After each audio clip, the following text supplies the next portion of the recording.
Hey, what's up, everybody? It's Wrestling Uncensored. Tonight on the show, The Elite coming back to AEW. We watch SmackDown. We'll recap that. And we're watching AEW Rampage live with you. It's Wrestling Uncensored, and it starts right now.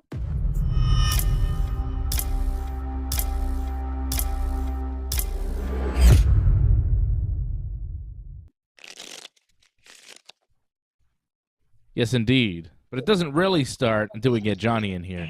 Johnny North! What up, big man?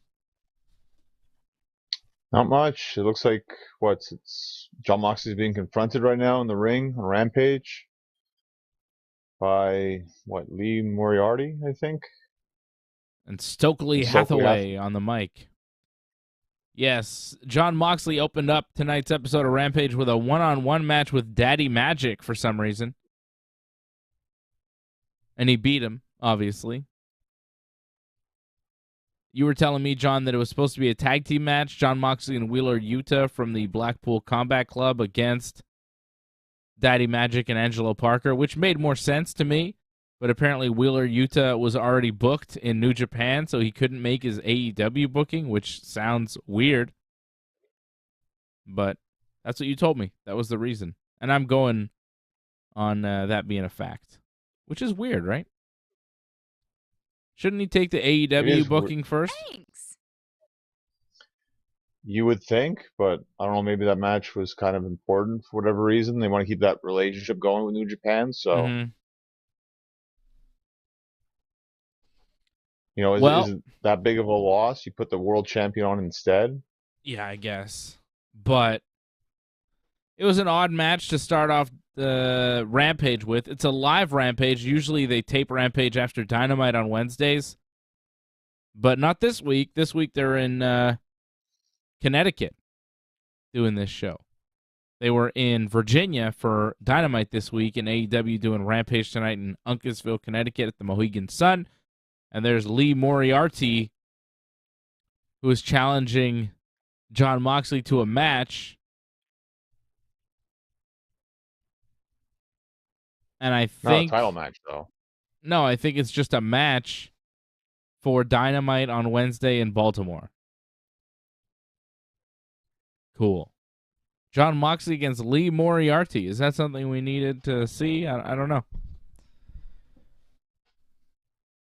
Well, I think we're seeing a lot of Moxley right now because more than likely he's losing, right, to MJF at the pay-per-view. So they're just going to give us Moxley pretty much as possible, I guess, to make it seem like this title reign was a decent reign. And, of course, Lee Moriarty, part of the firm, right? The Stokely Hathaway group, the Goon Squad with the Ass Boys and Big Cass. Lee Moriarty, Ethan Page. Am I missing anybody? That's the squad. The Guns. I said the Ass Boys. Okay. Yeah, it's pretty much everybody. Yeah. Apparently now there's a tournament going to happen at the pay-per-view as well. For what? For like the number one contendership. To the world title? Like what happened last year. Remember when Bryan became the number one contender? Oh, so they're going to start a tournament now leading up to Full Gear? Yeah, I guess. Well, we still got a couple weeks. I mean, WWE is the next big event. Yeah. But yeah, they still got a couple weeks. They have 3 weeks of TV before Full Gear. So I guess they have time to do a little tournament to make a singles match more important at the pay-per-view, making it for a number one contender spot. That's fine with me. WWE's show, like you mentioned, Crown Jewel going down next week. You want to start with a little WWE, John? Where do you want to start? WWE, AEW? Yeah, I guess we'll start off with Raw, I guess, because Raw was tough to watch, but I somehow survived. Honestly, I don't have much to say about Raw.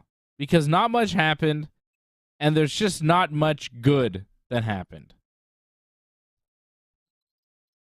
Well, we'll get through the good. because there's not a lot of it, but there was at least some good on Raw.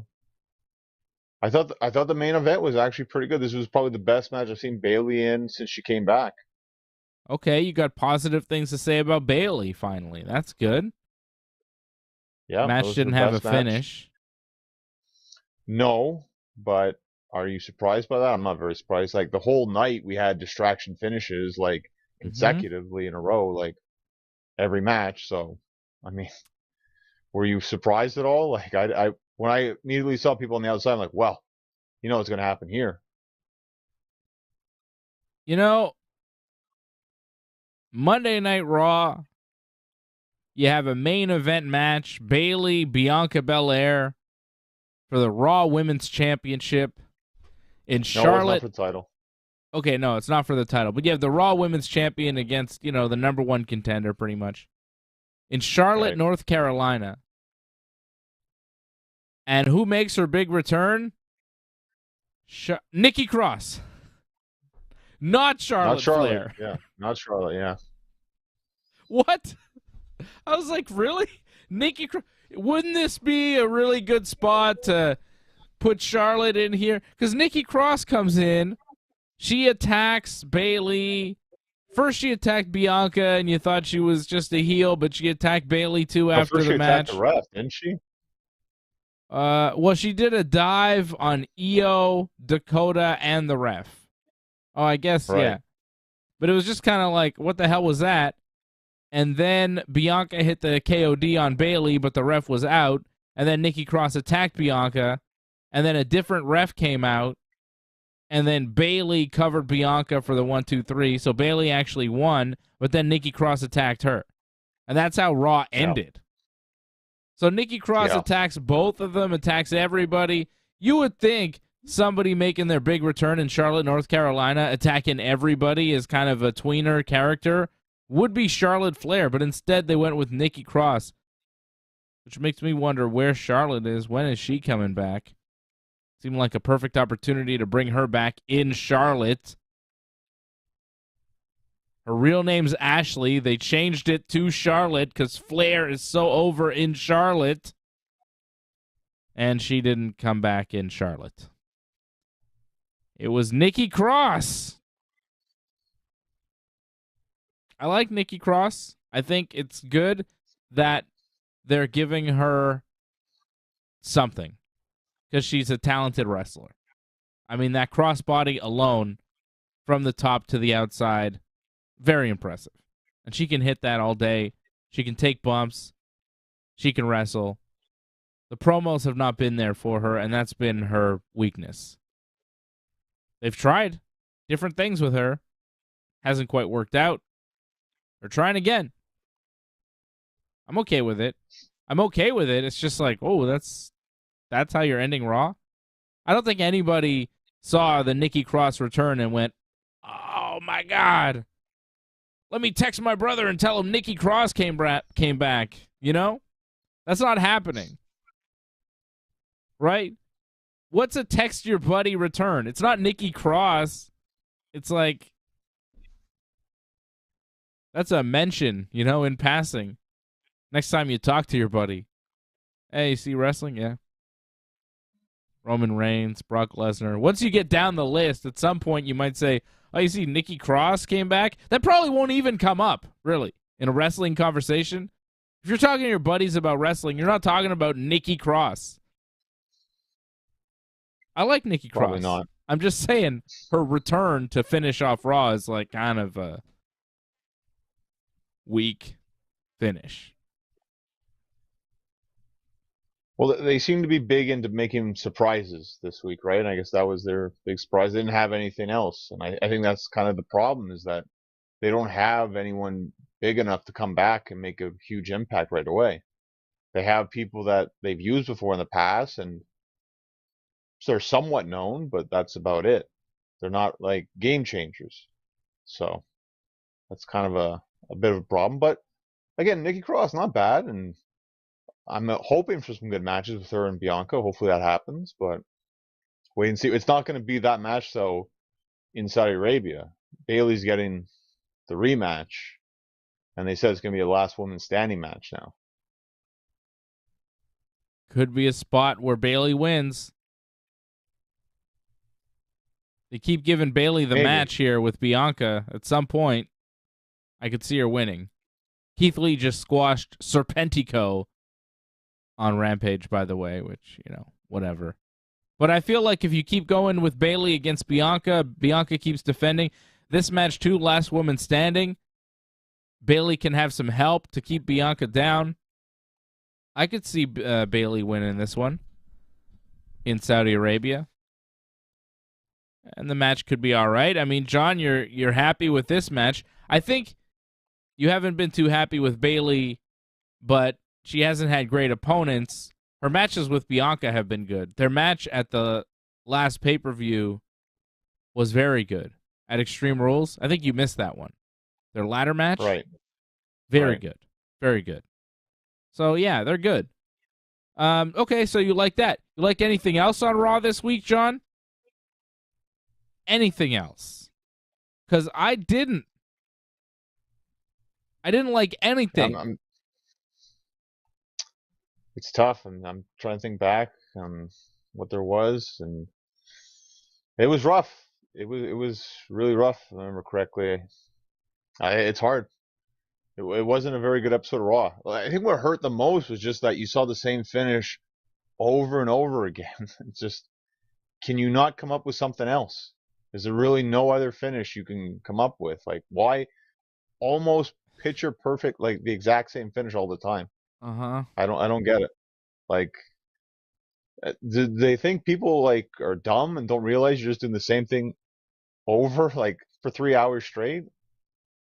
It just looked really bad. It was awful. People complain about Vince, but like I don't think Vince would ever do something like that. The same finish like throughout the whole night. Yeah, I mean he did.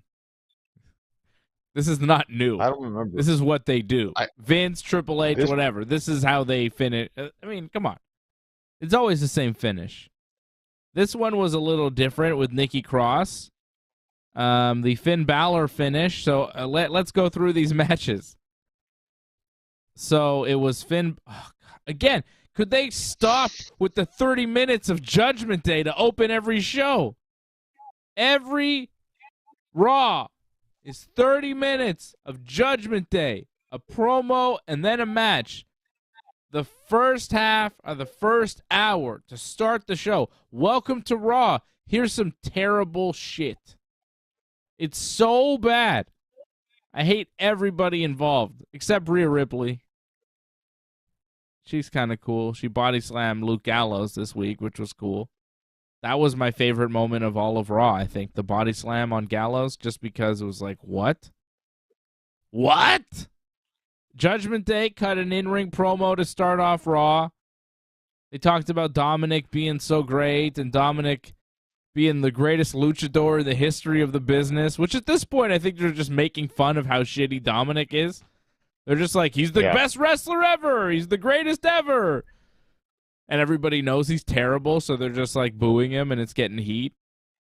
But they are kind of making fun of him to his face. You know? Yeah, Dominic is like, I'm my generation's Eddie Guerrero, or Eddie Guerrero is actually his generation's me. He wishes he was as good. And then AJ Styles comes out with the Good Brothers, and he bumbles a line trying to call Dominic the new James Ellsworth, but he's like, your generation, you're a generation James Ellsworth, not Eddie Guerrero. It's like, what? I know what he was trying to say, but he just kind of messed it up, and it was not good. And then Carl Anderson wants to have a match with Finn Balor, and then it happens, and it's not good. Like, it got better. I felt like after the commercial break, it really picked up. It was not good. I don't know. I felt the second half it was better. Like the first half was kind of like, wow, what's going on here? But then they picked it up. Like I think it was went through 2 commercial breaks, and after that second commercial break, it felt like, okay, now they're really starting to go, because I think they realized they had a long time on this match. So yeah, I think that's why it wasn't great to start. I don't know if you've ever listened to the Talkin' Shop podcast, the Gallows and Anderson podcast, but Anderson jokes about how he doesn't like to wrestle. He doesn't like to work because he's lazy and he doesn't want to do it and he's old and he's beat up. And I don't think that's a joke. I was watching the match with Finn and I was like, Carl doesn't look like he wants to work very hard tonight. It's very strange. It's very strange. It wasn't very good. When it started. It started off very bad. Come on. And it didn't finish off great either. Anderson hit a superplex. Dominic gets on the apron to stop Anderson from beating up Finn. AJ Styles pulls Dominic off the apron. Damian Priest then grabs AJ Styles, tosses him over the announce table. Gallows shows up. He hits a big boot on Damian Priest. And then Rhea Ripley pushes Gallows from behind into the ring post, then turns around and body slams him, which was kind of crazy because Rhea Ripley, showing how strong she is. Gallows is a gigantic man. The strength display there by Rhea Ripley was really impressive. Gallows helped her out a bit there, posting up on her, but still. Like, she didn't struggle with that body slam at all. It was perfect. And then Anderson in the ring sets up Finn for his finisher, but Dominic jumps in the ring to distract the referee. Rhea hits a low blow on Anderson. Finn pins him 1, 2, 3. The body slam was the best part. I feel there's a nice, powerbomb Anderson hit in the match as well. They had some good moments. Like, it felt like it was starting to pick up. And then, of course, we get the traditional distraction finish. Like, the slam was okay. I wish they would have actually took that move in more, where it felt like they were kind of going from one to the next because they had to do the slam and they had to do the low blow. So they didn't let that breathe enough, I found. Because that, to me, like, as you said, that was the best moment. And because it was such a good moment, they should have gave that more time, I thought. And they're very good at doing that. But in this moment, it felt like they had too much to do. Like, the slam should have maybe been at the end. Yeah, it was close to the end, though. But yeah, it was a low blow finish with interference. And then every other match had a distraction finish. Except for Elias. So we had R-Truth versus The Miz. Well, that was the distraction backfired. No, it worked, didn't it? Truth won. Well, no, because that's in the Truth match. But in the Elias one, because he wrestled Gable, you had Otis who tried to do it, but he screwed it up. Oh, okay. And Elias was able to, yeah. So Truth wrestled The Miz because The Miz is involved in this thing with Dexter Lumis, and Johnny Gargano apparently knows something about what has happened between The Miz and Dexter Lumis, some sort of secret that Gargano is aware of, and Gargano wants Miz to reveal. But Miz is refusing to reveal the secret that he has with Dexter Lumis. So Miz comes to the ring and says, oh, Dexter Lumis is just jealous that I chose Ciampa to be my protege, and I miss you, Ciampa, and you're missing. I don't know where you are. Dexter abducted you, and I would love to see you again one day. And then Gargano comes out, and he's like, Ciampa's not missing. He's injured. He just texted me. Miz, tell the truth about what's really going on between you and Dexter Lumis. And Miz is like, I don't want to do that. And then R-Truth comes out because he's heard the word truth so many times that he figures he'll come out and does a little promo about being in his hometown because he's from North Carolina too, so he's in his hometown, and he talks about macaroni and cheese, which is what they eat there apparently. And then they have a match, Truth versus Miz, and there's a guy in a hood that's supposed to be Dexter Lumis standing in the front row. Miz gets distracted. Truth rolls him up. 1, 2, 3. Truth beats Miz. Turns out it wasn't Dexter Lumis. It was Johnny Gargano the whole time. Dexter Lumis wasn't even on this show. Johnny Gargano told Miz later on that if Miz doesn't reveal the secret that he has with Dexter Lumis next week on Raw, then Gargano himself will reveal this secret. Any guesses to what the secret is? What's your level of caring? Answer this. What's your level of caring what the secret is between 1 and 10? 1 being, I don't give a fuck, and 10 being, I can't wait to see it. Because I'm at 1. Yeah, I guess I'm at a 1, but maybe a 2, just because I want this to get done Okay. quicker. So just so we get this over with. So I'm gonna go with a 2. I still don't care, but I want this to hurry up at least, and hopefully we get some sort of resolution Monday. Probably not, but hope for the best. Maybe. The match wasn't great. The match wasn't great, but I liked Truth's little promo though. I felt the crowd was into it. Mm-hmm. I thought Truth was kind of humorous at times. Like, yeah, to me, Truth's still good. Like, I think they should keep using Truth. Like, the 24/7 thing, like, it ran its course, but you can still use Truth for other things. Yeah, he was a high point. He's always good. He's entertaining. That's why he's been around for so long, right? He's not been a main part of the show in years, but he's still around. He still has a job because he's entertaining. People love him. The roster loves him too. I wouldn't mind seeing Truth more. and Miz, it's not 2010 anymore, but they're still wrestling each other. So problem that is says something to their Miz. longevity right there. Miz. Yeah, no, Miz sucks. I know, but still, yeah, you give him credit for longevity at least, especially Truth. Like, he hasn't been around whatsoever, but to still come out on Raw like that and have a decent performance like that. Hopefully they use him more. Is Dexter Lumis the real father of one of Miz's kids or something? What's the deal? What could it be? I think we tried to make it cool, didn't we? Like last week, I've been like, maybe. It would be great if it's like, the whole secret is that, he wants to sleep with Maurice or something to that extent. But why would Miz want to keep that secret? Dexter or Maurice is into it? Yeah. And they did it? Possibly, Or Dexter Lumis had to reveal to Miz that he had an affair with his wife? Something like that. Okay. Dexter Lumis told Miz. That's too good, though. But why would Johnny Gargano want Miz to reveal that to the world?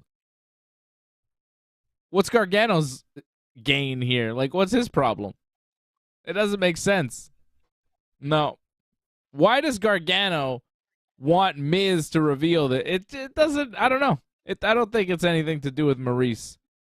Why is Gargano involved in this? He wouldn't be involved in that. It wouldn't make sense. However, WWE doesn't always make sense, so I don't know. Maybe he's got the footage. I don't shit. I hope he's got the footage, and I hope we get to see it on Raw. It'd be something to watch, goddammit. Tonight on Raw, Dexter Lumis, Maurice, sex tape. Only Vince would do that. Triple H, I don't think. Although, you never know. I think we're not in that era anymore, sadly. So it's not going to be that good. It's going to be something very lame, I think. Yeah, I think it's something about how, like, maybe it's something about how it's going to go back to Mrs. Balls in some capacity, I'm sure. Oh, my God. And we don't need to go down that rabbit hole whatsoever.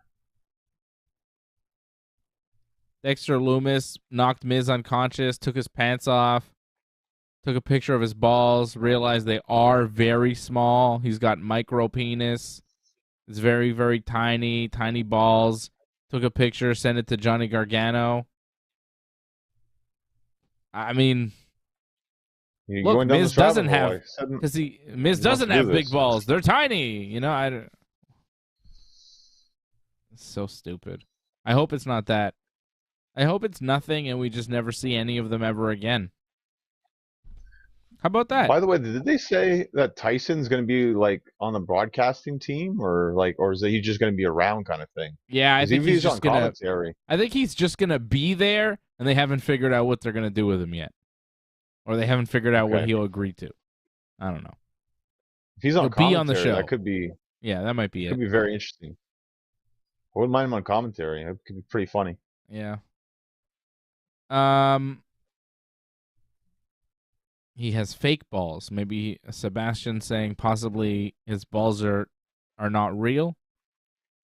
He has children though, right? Balls? I don't know. It's just odd. I don't care.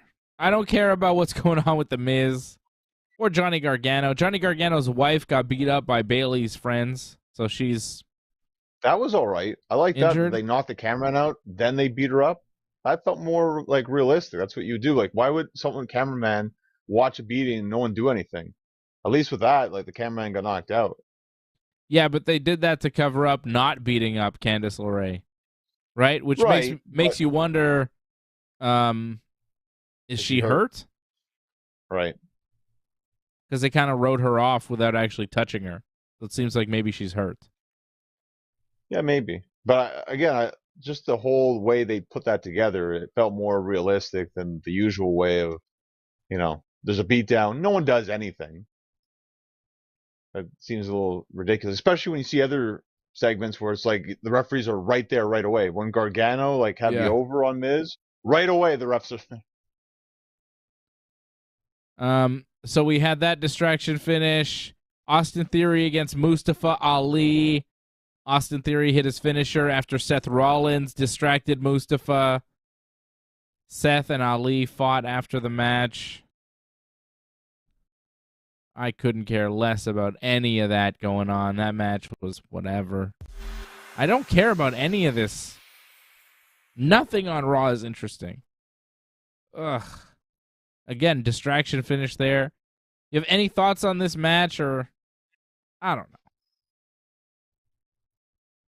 Like it wasn't terrible. It just, it was hard to get into because like you kind of knew again, like we just had two matches, distraction finish. Oh, Seth Franklin's at ringside. I wonder what's going to happen here. So it's hard to get invested into something where you know exactly how it's going to end. He's on And like commentary again, talking the whole time. What do you think's going to happen with Seth Rollins, you know? I muted that. However, we had JBL later on, and again, JBL, I'll listen to that. Like commentary's unmuted because I want to hear JBL always talk. JBL is one of the highlights of Raw so far. Yeah. I know you didn't like it because you kind of bashed the Yankees a bit. I understand that it kind of hurts a little, but oh no, I didn't you even gotta hear understand. him. I didn't even hear JBL because I completely skipped it because I don't watch Baron Corbin wrestle. But JBL, it's worth it for No, JBL. I His didn't have time for promos, that. I had a busy week and I didn't have time to watch Baron Corbin. I skipped most of his match because I don't like watching him wrestle. It's not enjoyable. I've seen enough. I really don't need to see him watch enough. Like, at this point in Raw, we'd seen a lot of wrestling, and I didn't need to see Gargano and Corbin. JBL interfering, tripping Gargano on the apron behind the ref's back, which led to Corbin hitting the end of days for the win. I mean, I saw bits and pieces of this match, but I skipped a little bit here and there, and I wasn't really paying attention because it was Corbin and Gargano. And at this point, I'd had enough of Raw because it was awful. It was terrible. I mean, I had to sit through Elias versus Chad Gable, and Elias won. So awful. it Otis looked like he got attacked. hurt on the finish. Yeah. Elias? Yeah, well, he's bleeding. Yeah, I don't know well, what happened. I think I don't know what he happened turned either. late, maybe. I don't know. He's 'Cause He did terrible. that. That match was bad, He did too. that. He did the finish like what Dustin Rose does, the twisting suplex. But I think when he twisted, I think he landed on his face and he just like rolled off the mat and like ripped open his skin because he saw he was like cut a little bit. Yeah. Terrible. Well, he hasn't wrestled in a while. He looked a little, rough. He looked, kind of sloppy. What do you mean he hasn't wrestled in a while? Hasn't been that long since the Ezekiel character was there. Are you confused, John? Do you think they're two different people? Well, even with Ezekiel, how it's been like at least what, a month, maybe more. So what? He's garbage. With practice or without. Plus, like he I tried to don't wrestle want to see him. differently. I don't want to see him. And now Riddle's like his backup. Riddle has gone from teaming with Randy Orton to now teaming with Elias.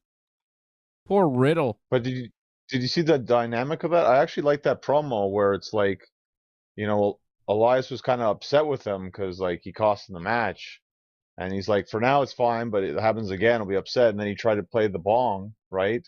And then you saw Elias, he was kind of maybe going to hit him with the guitar, but then he got interrupted by Gable and Otis. So he kind of has that kind of team again where it's like, are they going to be together or are they going to break up? It's kind of like that thing with Randy again. He's got that with Elias already.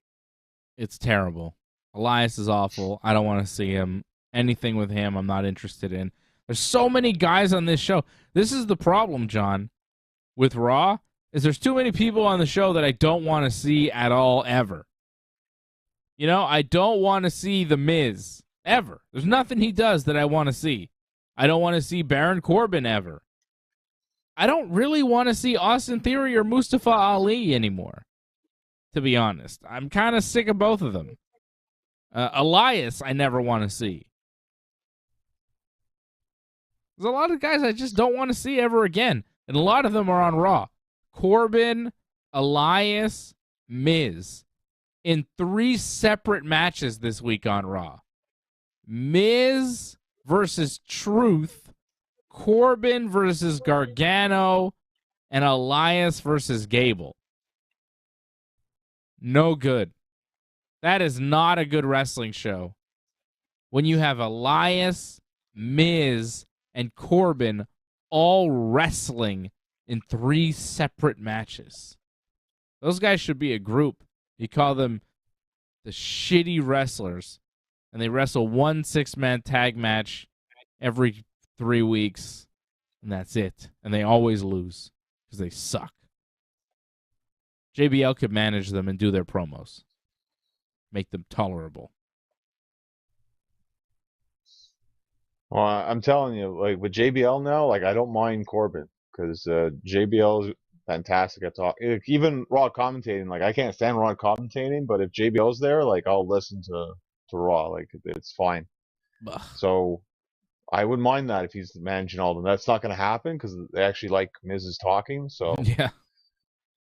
it's unfortunate, but it's going to happen. But I like JBL, but Corbin, man, I can't deal with it. I don't. It's not like JBL's great, but I'll listen to his podcast, you know? I don't have to watch Baron Corbin wrestle while JBL's doing his podcast. I prefer that. Terrible. I just feel like it could be a lot worse, Raw. It could be a lot. Like, we only had like 1 women's match this week on Raw. Usually there's like 3 of them. That was the men dragging really the show down this week. Yeah, for the most part. Awful. Well, to me, it's mainly the bad booking. Like how you can book the same finish throughout the whole night.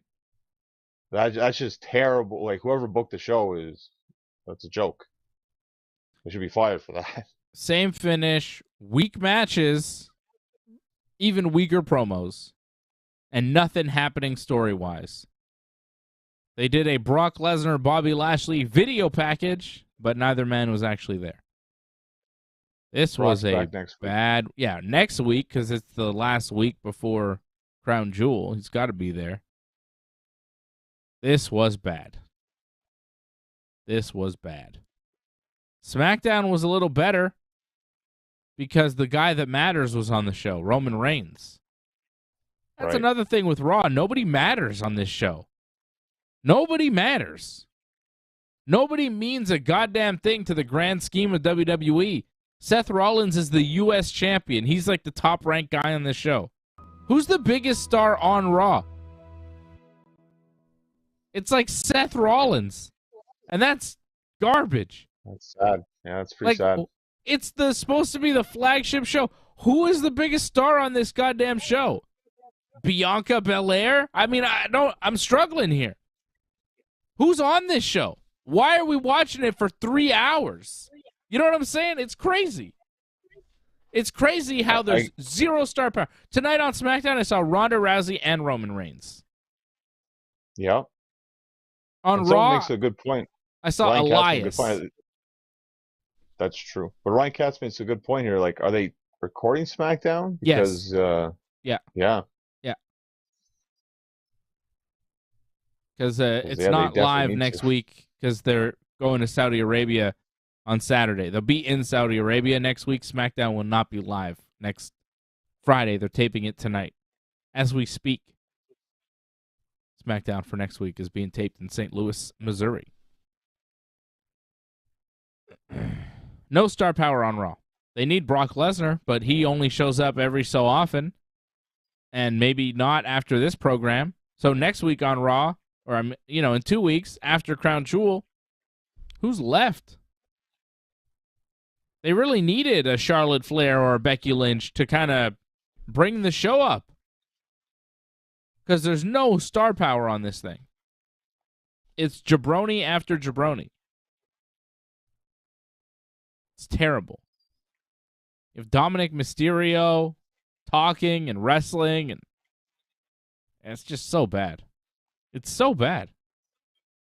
SmackDown is much better. SmackDown this week was way better than Raw, but it wasn't a very good show. I don't want anybody to think that SmackDown was great this week. Raw was just very bad. Right? Well, the thing is, SmackDown had, like you said, Roman Reigns. You could say Ronda Rousey, but Ronda, it wasn't a great match. Wasn't a great promo. She's a star. She's a star. When you see her on TV, you're gonna pay attention because she matters. You know what I mean? Yeah. She matters to the WWE. She can main event a WrestleMania. There's not a single WrestleMania main eventer on Raw, except for Bianca Belair, I guess. Kind of. Yeah. Yeah, it's true. No, you're right. Completely, yeah. Raw's kind of depleted right now, but it's mid-card for 3 hours. Mid-card to low-tier mid-card. You know, like real jobber level for 3 hours. They got to fix that. The roster's terrible. Where's Cody? Well, there's a lot of injuries right now. They don't have Becky. They don't have Cody. I mean, Kevin Owens just disappeared again. So yeah, there's a lot of holes on Raw. Is he okay? I feel like there's always something up with him. Like, I feel like he disappeared already this year, didn't he? Yeah. So it might be some sort of nagging injury, possibly. I mean, we'll just speculate because they refuse to, tell us anything. So we'll just throw things out there and, maybe someone will say something. Well, hopefully he's all right because he is a shining light on that show. Raw really misses Kevin Owens, right? A guy who could wrestle entertaining matches, a guy who means something. He wrestled Stone Cold Steve Austin at WrestleMania this year, right? The guy means something to the WWE. Obviously, he's a star, and he can cut a promo. He's actually very good on the microphone, and very few on Raw are on his level, if anybody, right now. Bayley is in the ballpark. Other than that, I didn't hate Johnny Gargano's mic work this week on Raw. I thought he was good. He felt natural.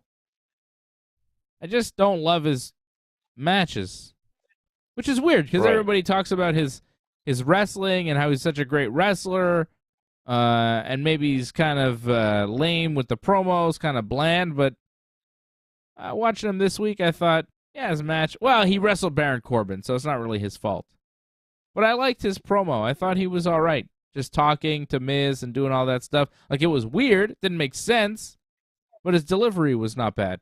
It didn't feel robotic like so many other guys do, He's a veteran. Well, I always felt with Gargano, like, his matches were okay. Like, he had great matches with his friends, like when he wrestled like Ciampa. Yeah. But for the most part, they're just okay matches. They're never, like, amazing, but that's the way I always felt about him. But I think people, if you're called Johnny Wrestling as a nickname, like, I expect him to be as good. People were talking about him being as good or better than Bryan Danielson, and I never saw that, Yeah, I never. So I think we maybe judge him on that scale, and it's not really fair. Because Bryan Danielson is once in a generation, if that. He's incredible. My God, is Bryan Danielson great. Again, you talk about star power. Raw doesn't have it. Dynamite, like, they got star power. You know what I mean? Say what you want about the booking and the turmoil and all that stuff, but they got stars on that show. Jericho, Bryan, Moxley, to an extent. Like, they packed their show with some stars. But we'll get to Dynamite here in a minute as we watch Wardlow wrestle Matt Taven in the AEW Rampage main event. Wardlow defending his TNT title in this one. SmackDown tonight, Butch and Ridge Holland beat Maria. Sammy. What? Maria was there, but she got out of the way because Okay. Matt Taven did a dive, and Maria got in Wardlow's face, but Maria got out of the way in time. Yeah. She didn't eat the dive. That's good. Butch and Ridge beat Sammy and Solo Sikoa tonight in the opener of SmackDown, which kind of set off a chain of events. Sami Zayn was outside the ring. Jey Uso got in his face. Sami Zayn, of course, the honorary Uso in the bloodline. Everybody seems to like Sami, Roman and Jimmy and Solo. But Jey Uso doesn't like Sami. He got in Sami's face, started yelling at Sami, which distracted Sami. Sami then rolled into the ring and got rolled up quickly by Butch for the 1-2-3. Jay got in Sami's face again after the match, started yelling at him. Solo kind of got between them. And Jimmy even grabbed his own brother, spun him around, and kind of stared at him. And then Daddy came out. Here comes Roman Reigns. Sorry, I got distracted by a commercial, John. What? I didn't know New White Lotus comes out on Sunday? Oh, baby. I didn't know that they were doing I knew they were doing a new White Lotus, but I didn't know it was coming out so soon. You want to talk about good TV? That first White Lotus was really good. I like that. I'll watch this one. You see White Lotus, John? No, I haven't seen it. Oh, it was good. It's good, man. Better than SmackDown, I tell you. So, Jey Uso and Sami get into it. Roman Reigns comes out to stop all the madness with his bloodline team. Roman cuts a promo. He says if Sami and Jey want to act like children, they're going to get treated like children. Sami wants to make peace with Jey Uso, goes to shake Jey's hand. He says, look, it's my fault. I'm sorry, Jey. Anything I can do, I just want it to be better between us and the bloodline. And Jey just gets mad, and he says he doesn't like Sami, he doesn't like his hair, doesn't like his face. He's not really part of the family. He's a fake Uso. Gets really mad at Sami. And Sami says, look, I don't know why you're saying all these things to me, Jey. The tribal chief wants peace. And Jey, in a rage, says, I don't give a damn what the tribal chief wants. And then, of course, Roman turns around and goes, what? What do you mean? The whole time that Sami and Jey are kind of talking to each other, Roman is just staring in front of him, not even looking behind him in the ring as this is playing out. There's great stuff from Roman Reigns. And the reaction from Roman when Jey says, I don't give a damn what the tribal chief wants, Roman's reaction and then Jey's reaction and Sami's reaction in the moment, fantastic. Roman like, what? What did you say? And Jey like, damn. Like, Jey knew he messed up. And the crowd even started chanting, you fucked up. Like, the crowd knew that it was a moment. A few of them did. You heard it. I heard it on the broadcast. It was clear. I feel it got censored quickly afterwards, but yeah. It's pretty good. That moment was good. They did that very well.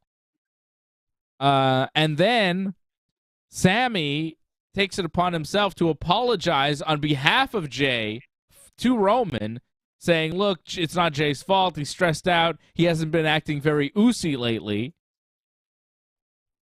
And then the crowd starts chanting Uso, and everybody starts laughing. Like, Jey Uso had to put... Did you notice how much Jey Uso was breaking during this, John? Like... Well, they stopped the segment practically because they were laughing too much. They had to. I mean, this is great. Jey Uso just face in his hands. Away.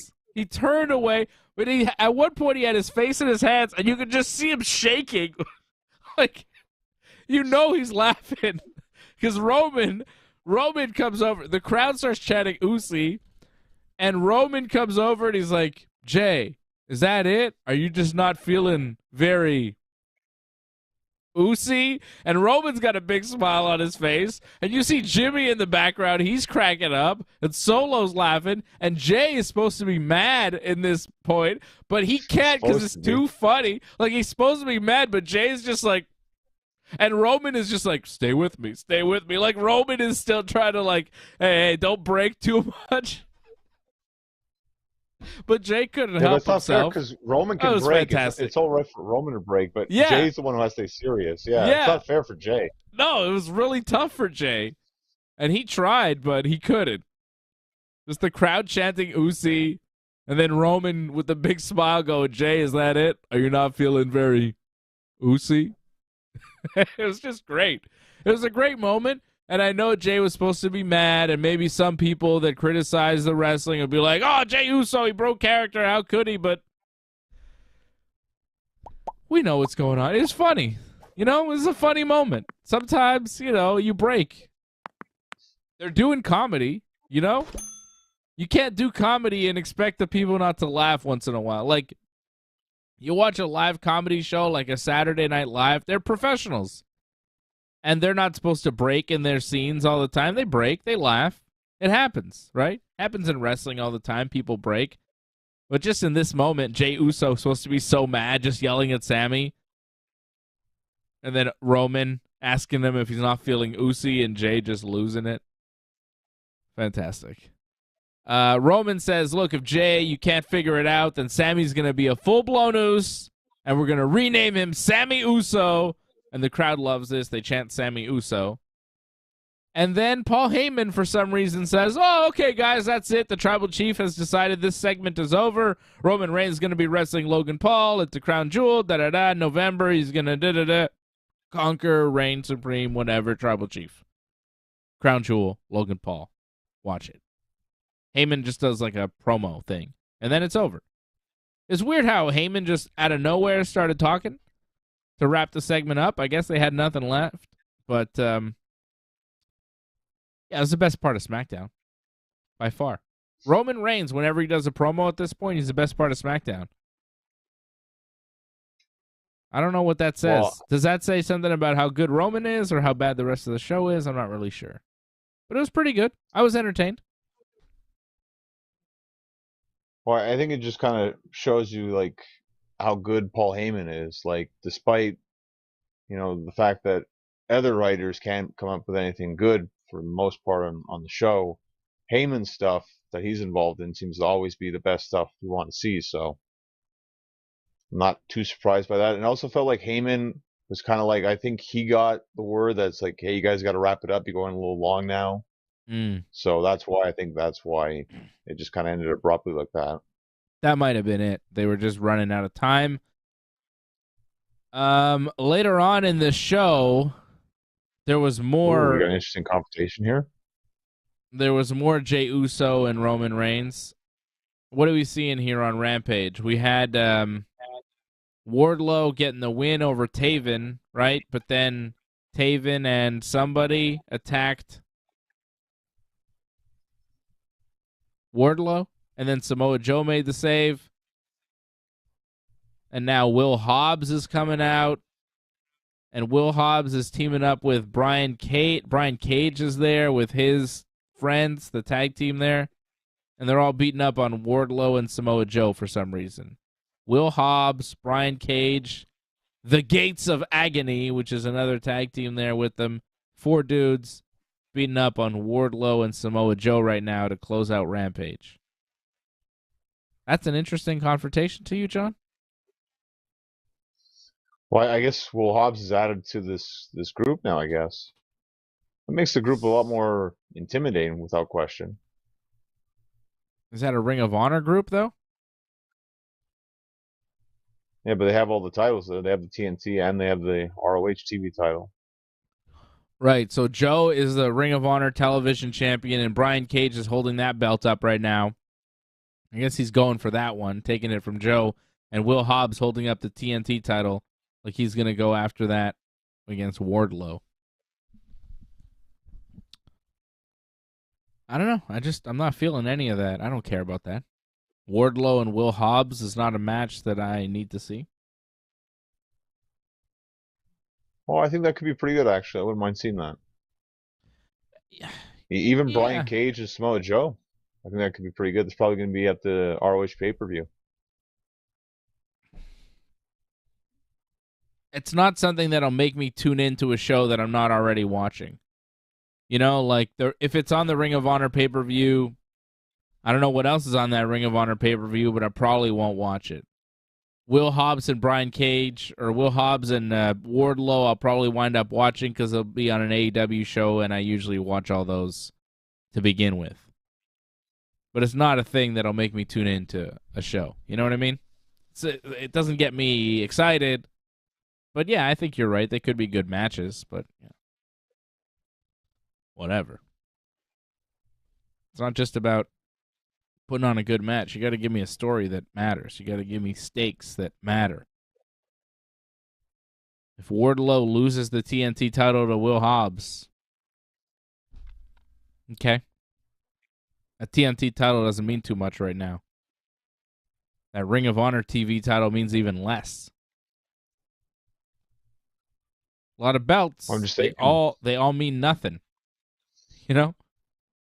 None of those belts mean much in AEW right now, and especially not in Ring of Honor. Anyways. Well, until Ring of Honor has a TV deal, yeah, for sure. But TNT title, like, he's had it how long now? Like, has it been 5 months, 6 months?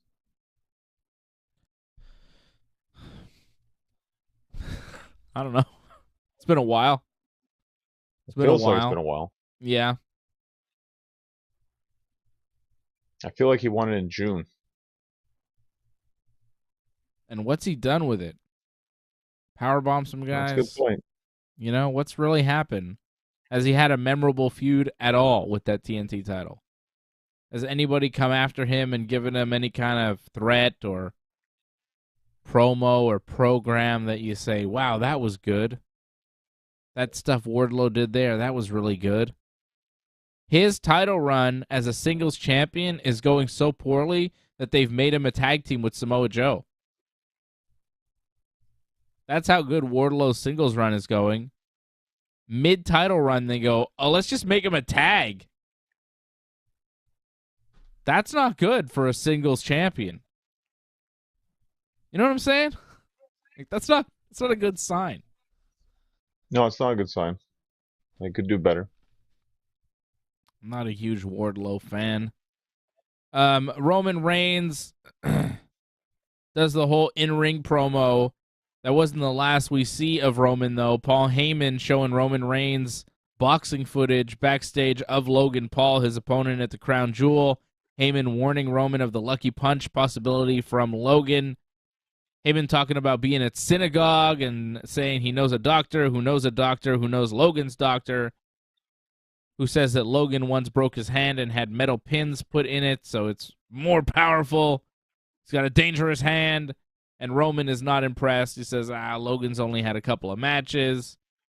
And Heyman says, well, Brock Lesnar won a UFC title in his third fight, but Logan Paul's not Brock, and Heyman starts to backtrack because Roman seems to be getting upset, and then Heyman leaves. So Heyman is trying to warn the audience, and of course Roman Reigns trying to put some doubt there that, hey, maybe Logan Paul can do it.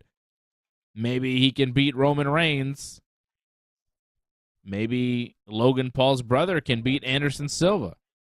I'll be watching that fight, Anderson Silva versus Jake Paul, tomorrow night, right here on the Ringside Report Network. We'll be doing a live watch-along for that boxing match, as we seem to be doing for all the big Jake Paul fights. That's the world we live in.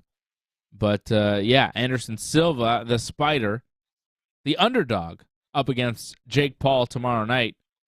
You know where my money is. My money is on the Spider. I'm a huge fan of Anderson Silva's, and I think he is a much better striker than Jake Paul. He's about 20 years older, so that doesn't help, but he's also one of the greatest strikers in the history of mixed martial arts. So I like that. I like Anderson Silva tomorrow night. I'm looking forward to that. Is GSP the ref or something? No, he's just there. Just okay. Around. He's getting paid to be there, you know, part of the broadcast and stuff. But Anderson Silva, Jake Paul, very exciting tomorrow. More exciting than Roman Reigns, Logan Paul, right? Yeah, I would say so easily. Yeah. WWE's trying. I think it's good bringing in Logan Paul, but it's just like the match itself. Roman has to win. If Roman wins, it's like, yeah, of course he won. If Logan Paul somehow wins, it's like, is this who you want to be your champion right now? Is this really the best move? I was saying it wouldn't be a terrible move because he's such a big star and it might help WWE and all of that, but, Roman Reigns is the best thing going in WWE. Do you want to rock the boat? I don't think so. I'd say probably not. He's good, he's doing his thing. He's at the top of his game. This is his championship run. I think this is where you got to stay with Roman Reigns. Jey Uso wanted to talk to Roman Reigns about Sami Zayn and all that stuff, but Paul Heyman told him not to, said, let me talk to the tribal chief, let the wise man do it, and Jey said, okay. I trust you, Paul Heyman. Is Paul Heyman going to be the one to finally explain to Roman Reigns that they need to get rid of Sami Zayn because they don't need Sami Zayn? He needs them more than they need him, and he is the reason why there is dissension in the ranks in the family. Sami Zayn is the problem. I don't know why Roman keeps blaming Jey Uso. If you just get rid of Sami Zayn, you can't get rid of Jey Uso. Because then what does Jimmy Uso do? That's his brother and his tag team partner. Also Solo's brother. So, it seems to me that Paul Heyman, the wise man that he is, will realize, well, this guy's not in the family. He's pissing off Jey. Let's just get rid of him. At one point, Sami was kind of the backup for Roman and the Usos, but now they got Solo. They don't need Sami anymore. Get rid of Sami. He's just comedy for Roman. I think Roman just thinks he's funny. I think that's supposed to be the story right now, is that Roman is keeping him around because he's amused. Because clearly Sami Zayn is like not a threat physically. He keeps losing all the matches. You know what I'm saying? Like the way he's booked, right. Why would Roman want to keep him around? He's causing problems with Jey. He loses all the matches. I don't know. So I feel like at some point the Bloodline is going to have to turn on Sami Zayn because it just makes sense. And maybe Heyman is going to be the one to, like, Jey Uso telling Heyman, like, hey, and Heyman saying, look, I've got you, Jey Uso. Don't worry, I'll take care of you. Kind of makes me think that Heyman is going to be the one to break this whole thing up and get Sami out of there. Potentially, but I don't think it's going to happen right away. I think something's going to happen. I don't know what's happening right now on SmackDown as they're taping it, but they got to do something where Sami can't make it to Saudi Arabia because obviously he can't go to Saudi Arabia. So they got to do some sort of angle right on SmackDown where he gets taken out or something. Mm-hmm. Or maybe they turn on him right now, but I think they should probably save it because there's so much time before then. And plus, now that they've announced Elimination Chamber in Montreal, that might be a better time to turn Sami face because then you'll get the best reaction for a Sami face turn. Yeah, or maybe Sami's already a babyface by then and he's in the chamber to possibly get a title shot at WrestleMania or something, Well, I mean, that's the way it has to work now because there's no more number one contendership, right? Because number one contendership is for the Rumble because there's only one title. Mm-hmm. So it has to be a title match. Roman will have to defend. So there you go. That was big news this week, just, for us living here in Montreal. WWE Elimination Chamber coming to the Bell Center in Montreal, February 18th, 2023. SmackDown in Montreal the night before as well. It's a lot. Wow. I'll be at both. I'll be at both. We're going. The Chamber. I told my son the Chamber was coming. He couldn't believe it. It's like, what? We're going to go to the Chamber? I was like, oh, we're getting tickets. You better believe we're getting tickets.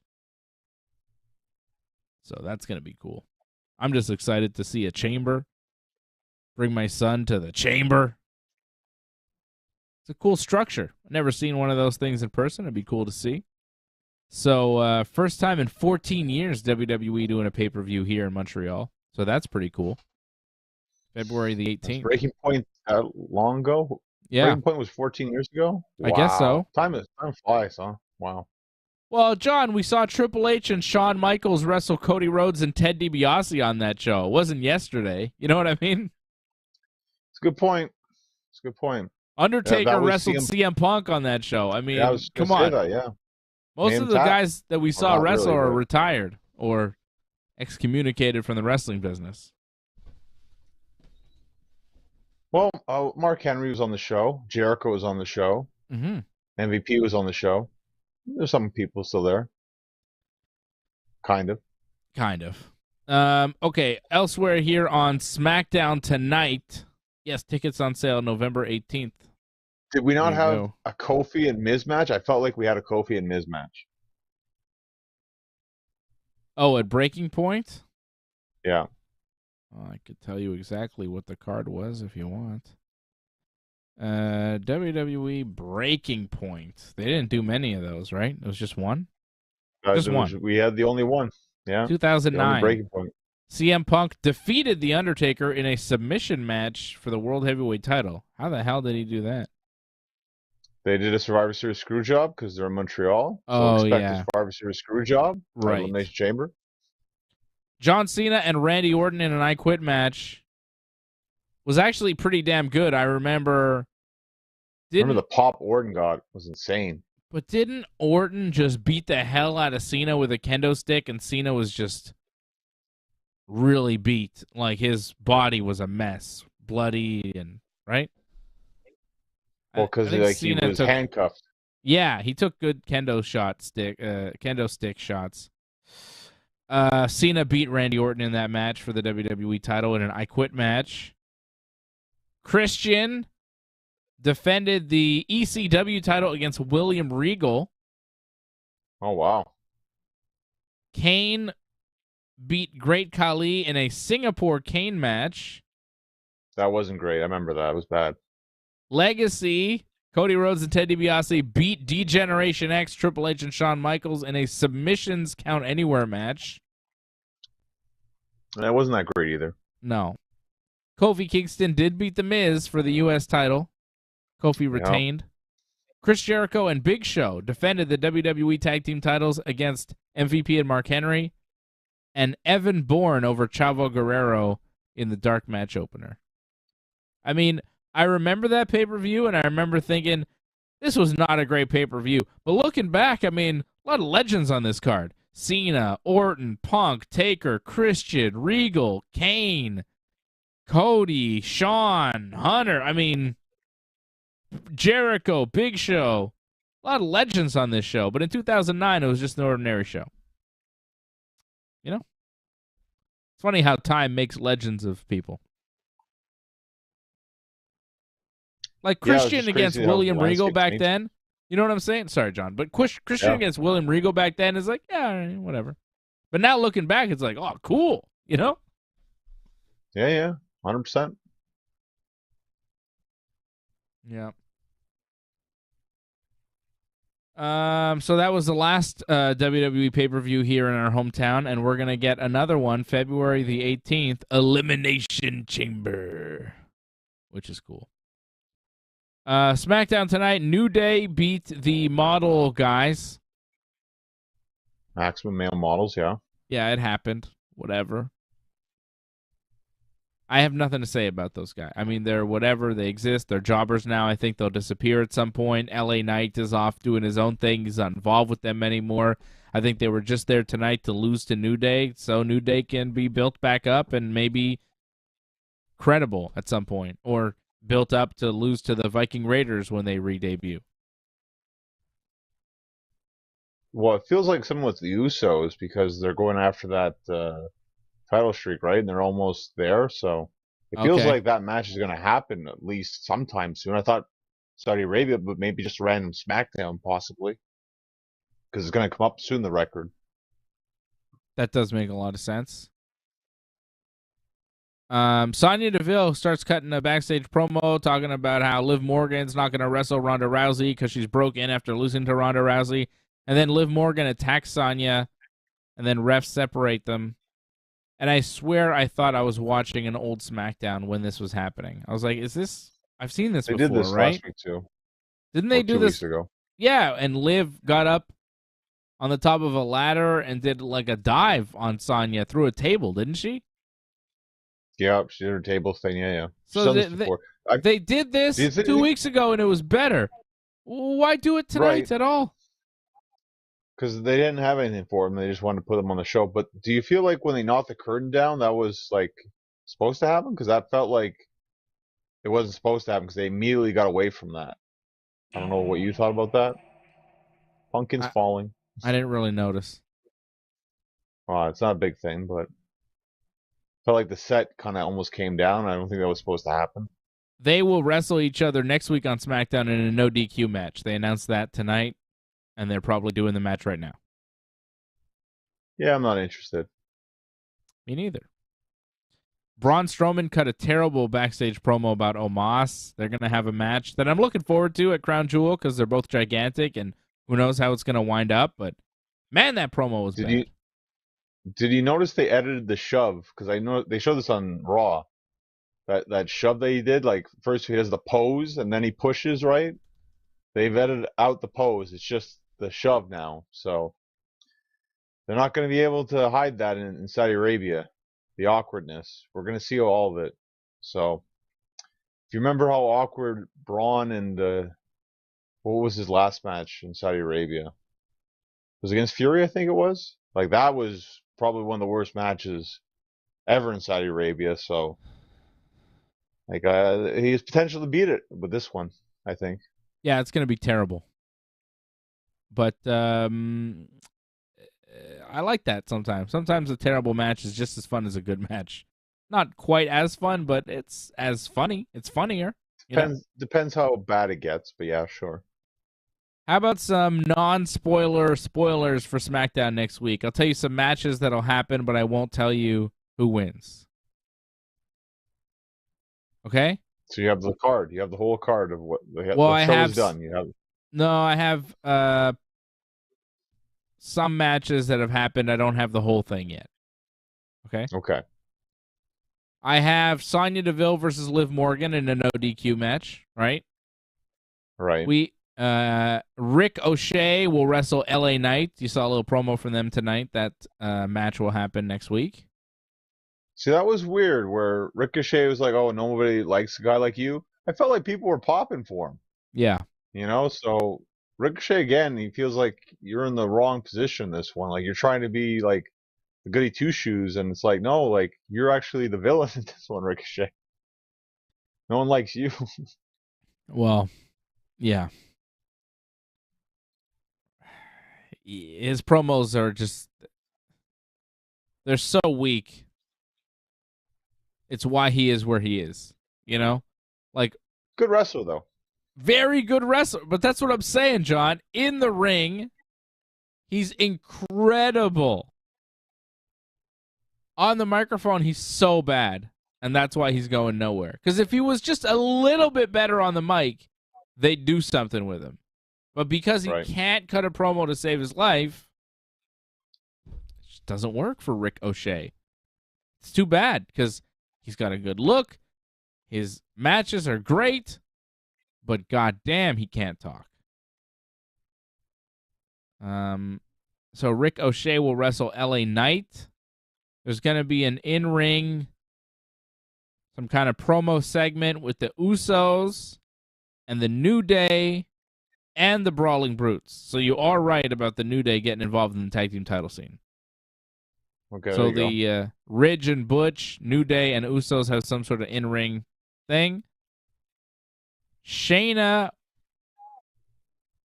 will wrestle Natalya. Off that promo that we saw. That was awkward. That was weird. And that's all I have for you for SmackDown next week so far. Is there anything else? No, nothing yet. So tonight, Ronda Rousey cuts an in-ring promo, says she wants to do open challenges, an open challenge tonight.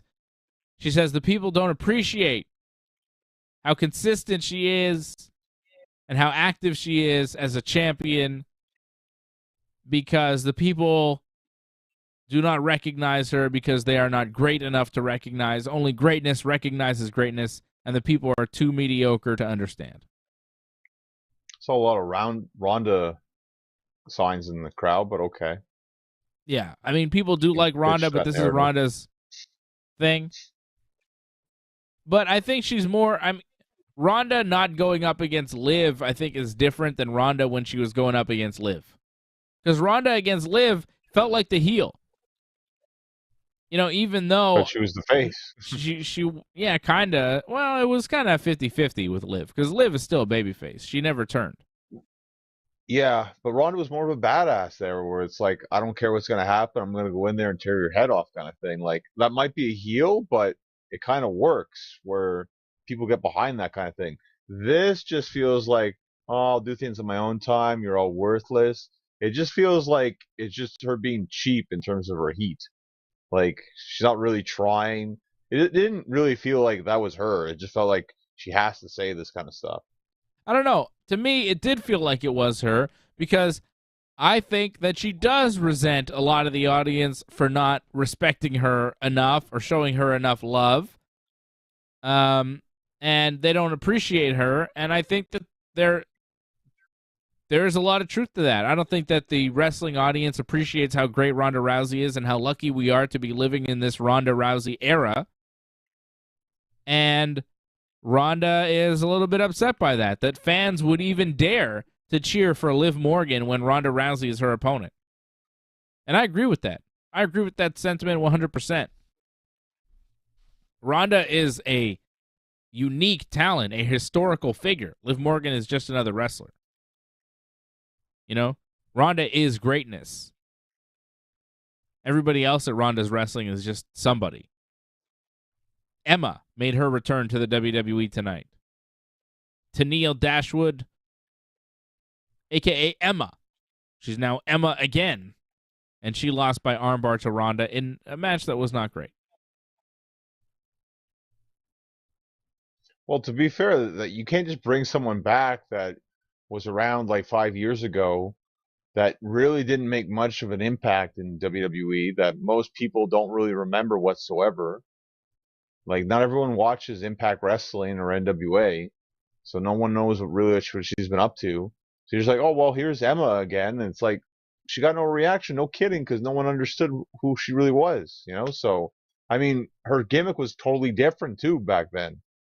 So, this was not really, you need to give her a vignette or something, you know? Like, don't just throw her out there and expect she'll get some sort of reaction. And she's going to take a loss, too, as well.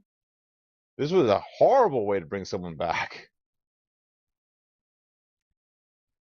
Yeah, I don't even know if this is permanent. Was this a real contract, or was it just one match for one night? You got to wonder. Well, I mean, they didn't do a good job in, like, the sense that you'd want her to come back, because what was the value in her coming back? She got no reaction whatsoever. The match wasn't very good. Where were the positives here? I don't know. I don't think we had any. Very, very little positive. But Ronda, you know, it's good to see her on TV. This match wasn't great. Ronda now starting a new thing with Shayna. Shayna congratulates Ronda backstage. Natty shows up and says, oh, if I were to answer the open challenge, I'd be champion right now. Shayna just chokes Natty out real quick. Just grabs Natty and chokes her out. And then Ronda and Shayna leave together. So it looks like they're a team now, being used, real-life friends being used as a team on screen, which I think is good. And Shayna and Natty, like I said, will wrestle on next week's SmackDown. Could work. Well, no, this is like throwing Natty to the wolves here. Like, they made Natty like one of the most hateable people for so many years now. And then out of nowhere, it's like people got to cheer for her because, oh, she got choked out. Like, that's going to be a really tough sell. Like, no one's going to believe in that whatsoever. Like, you really had to put a better heat on her than that. Like, that's tough. Like, again, no one's really going to care for that match. No, But I think it's just there to establish Shayna as a threat with Ronda. Ronda's backup. They could have done this a million times better. Like this was very poor, like for the value that they have in terms of star power, and that's the kind of story you come up with them for them. Like that's pathetic, to be honest.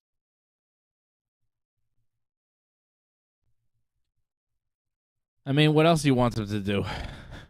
What else can Ronda do? You know, she's a bully. She's the bully character. Her and Shayna are going to bully the whole locker room. I mean, Ronda's scary enough on her own. Ronda with backup? How do you beat that? It's impossible. Let Ronda be that bully. Like, she didn't get to be a bully whatsoever. Like, Natty came up to her and said, "Oh, you wouldn't do that to me." And then she just got choked out. Like, it was too simple. Like, you need to, like, expand that more. You need to have Ronda get up in her face. Maybe Natty comes back on her. Then Shayna goes to choke her out. Not just cheap choke, whatever, right away. Like, it felt like they didn't put any effort into that. Just like, oh, well, we're just going to turn on you right there. Just say say one line. That's it, and then it's over. Like it made her come off more pathetic, and again, it's hard to sell that where you've been a jerk for so long, and now we're supposed to believe in that. It's like the whole Shotzi thing too. Like, oh, because like Aaliyah got hurt. Oh well, now Shotzi's got to be a babyface out of nowhere. Yeah, that didn't happen. Like, what helped with that a bit was they did a couple of weeks of that, plus promos to help explain that. Like, they're not going to give Natty that. That's all they're going to give Natty. And it's like, well, fend for yourself now. You're a babyface. But you're expecting them to put in a lot of effort for a throwaway match on SmackDown next week. You know? They just don't. It's not how it works. Well, this is a major shift, though, in terms of characters right now. And to not even put in, like, the effort. I mean, not really. Major shift for who? Well, the whole landscape of the SmackDown Women's Division is changing right here. The fact that you're going to put Ronda and Shayna pretty much on the top right now. Yeah. Like, this should have been a much bigger deal. But they're established. Natty's role in the thing doesn't really matter. You know what I mean? Natty's just a player to get jobbed out quickly. It'll be Raquel and Shotzi and whoever.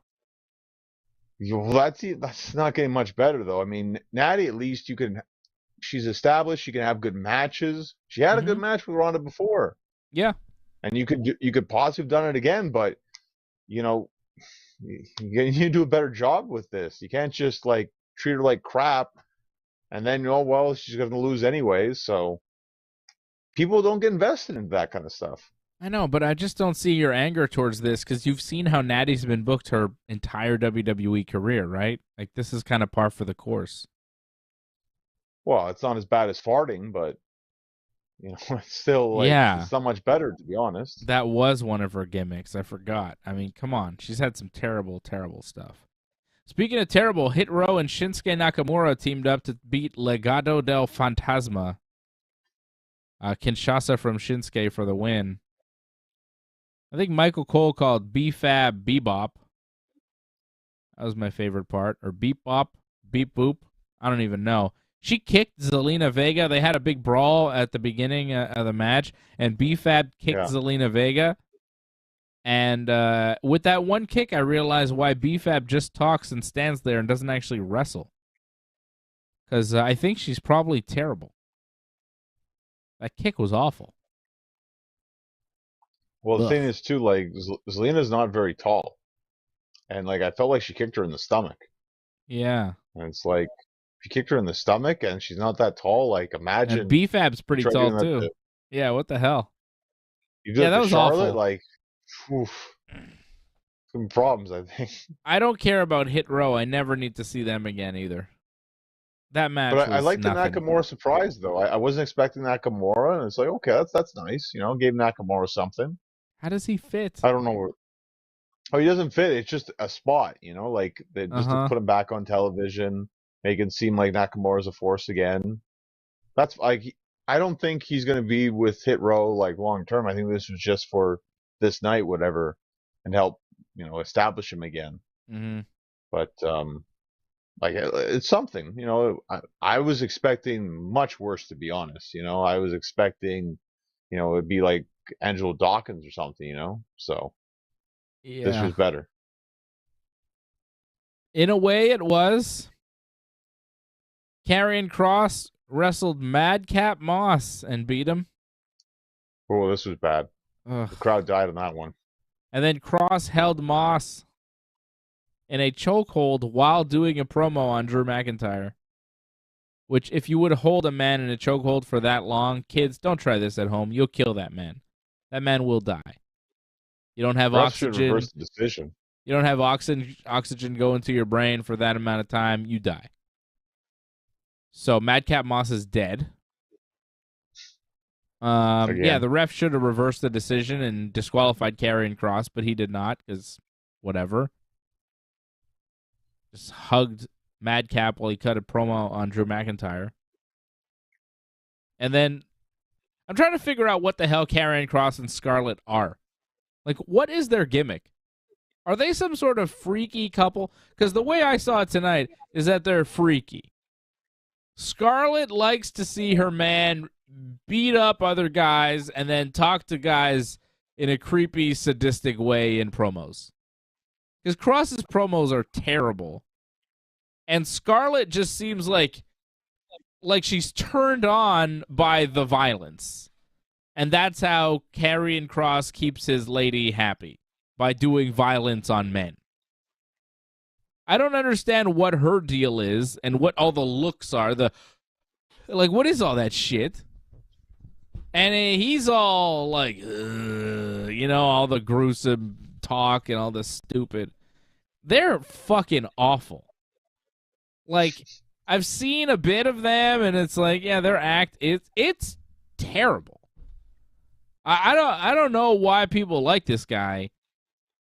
I mean, I see the appeal with Scarlett. I understand why people like her, I suppose, but she is terrible. She adds nothing to anything.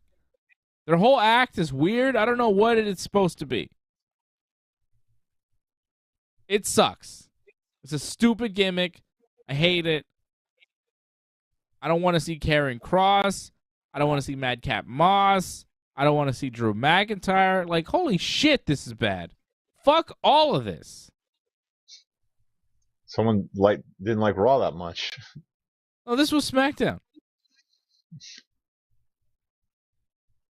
Well, it's just funny. Like, you're like, oh, SmackDown was better. Now you're like, this is terrible. Both shows are awful. Both shows are bad, except SmackDown has Roman Reigns and Ronda Rousey. I like Roman Reigns and Ronda Rousey. I don't like everybody else here on this show. New Day is not the end yet. Yeah, the end was stupid too. What the fuck was that?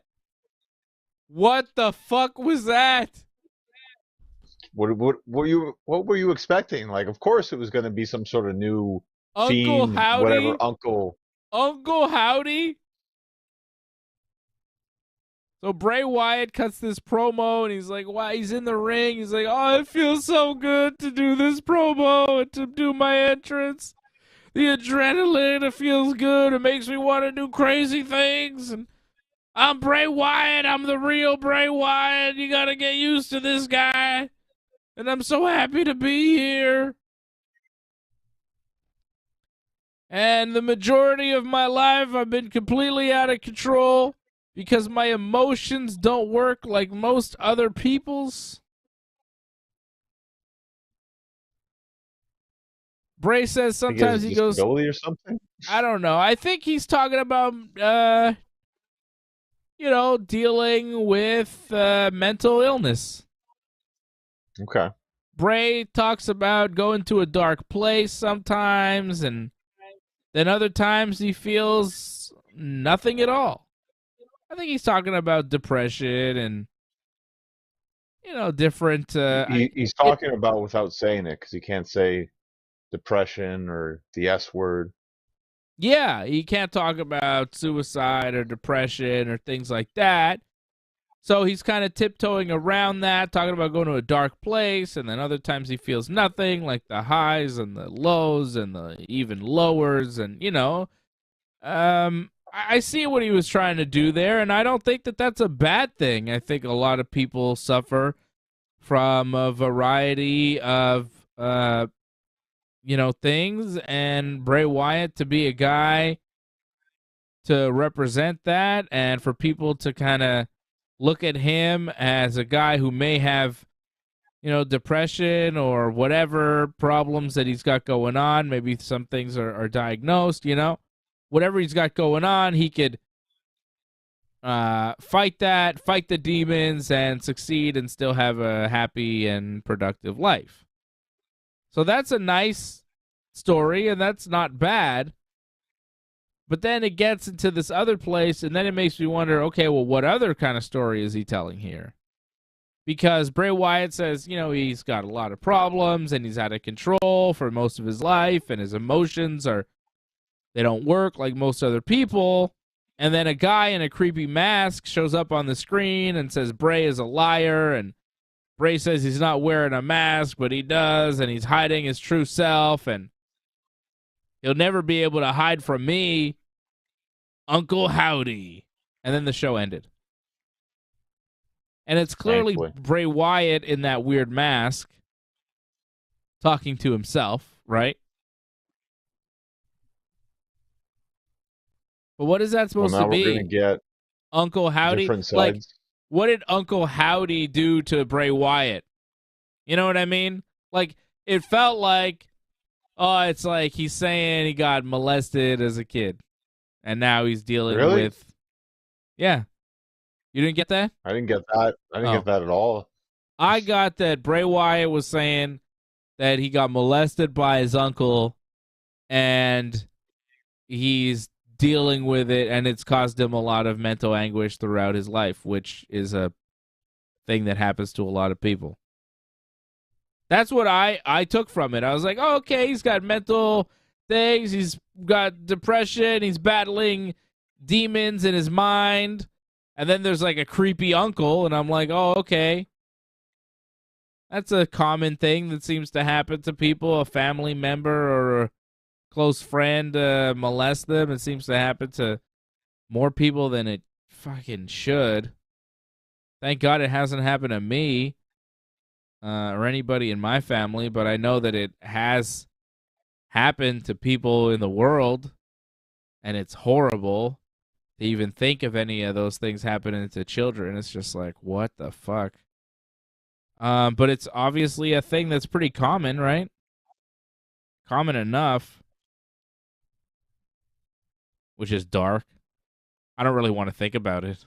I don't like thinking. Like, when I watch wrestling, like, I want to watch two guys fight it out and, good stories about, stealing Miss Elizabeth or something. I don't really want to hear about, like, child molesting and stuff. Like, it's kind of creepy. And that's what I took from that. But I guess you didn't take it from there, so maybe you didn't take that from what Bray was saying. But it's up for our own interpretation. I don't know, you creepy uncle who's been tormenting Bray Wyatt his entire life. Like, what did he do to him? Uncle Howdy? I don't know. Maybe I'm wrong, John. But I often think things, and then pretty much everybody else is like, yeah, that's what I thought too. And you don't see it the same way as most people, John. I'm just saying, my interpretations of these things are usually more in line with the general population's interpretation of these weirdo things that WWE's trying to do. And you usually take it a different way. Right? Right. Well, because I try taking the way where it's like, okay, that's fine that you think that way. Now let's think of a way that where they can actually use it. Because they're not going to say, like, oh, this guy was molesting him as far as the storyline, because that's not what they do anymore. Well, they're not going to say it outright. They're not going to say it outright, but I feel like they might tiptoe around it like they kind of did tonight, I feel like. Who is Uncle Howdy then? And why is he causing so much torment to Bray Wyatt throughout his life? I think it's more simple in the sense that it's just more of a bad influence. He gave him some like dark ideas or the told devil him to on do your like shoulder. bad things. Exactly. More like that, not like extreme like as you're going. Okay. I don't really give a fuck enough to care. I mean, either way, whatever. Whatever it is, I didn't really enjoy it. And to main event SmackDown with that, it was kind of like, yeah. I mean, I get it. You're trying to push this character, but like even up until the creepy video with the mask, it wasn't good.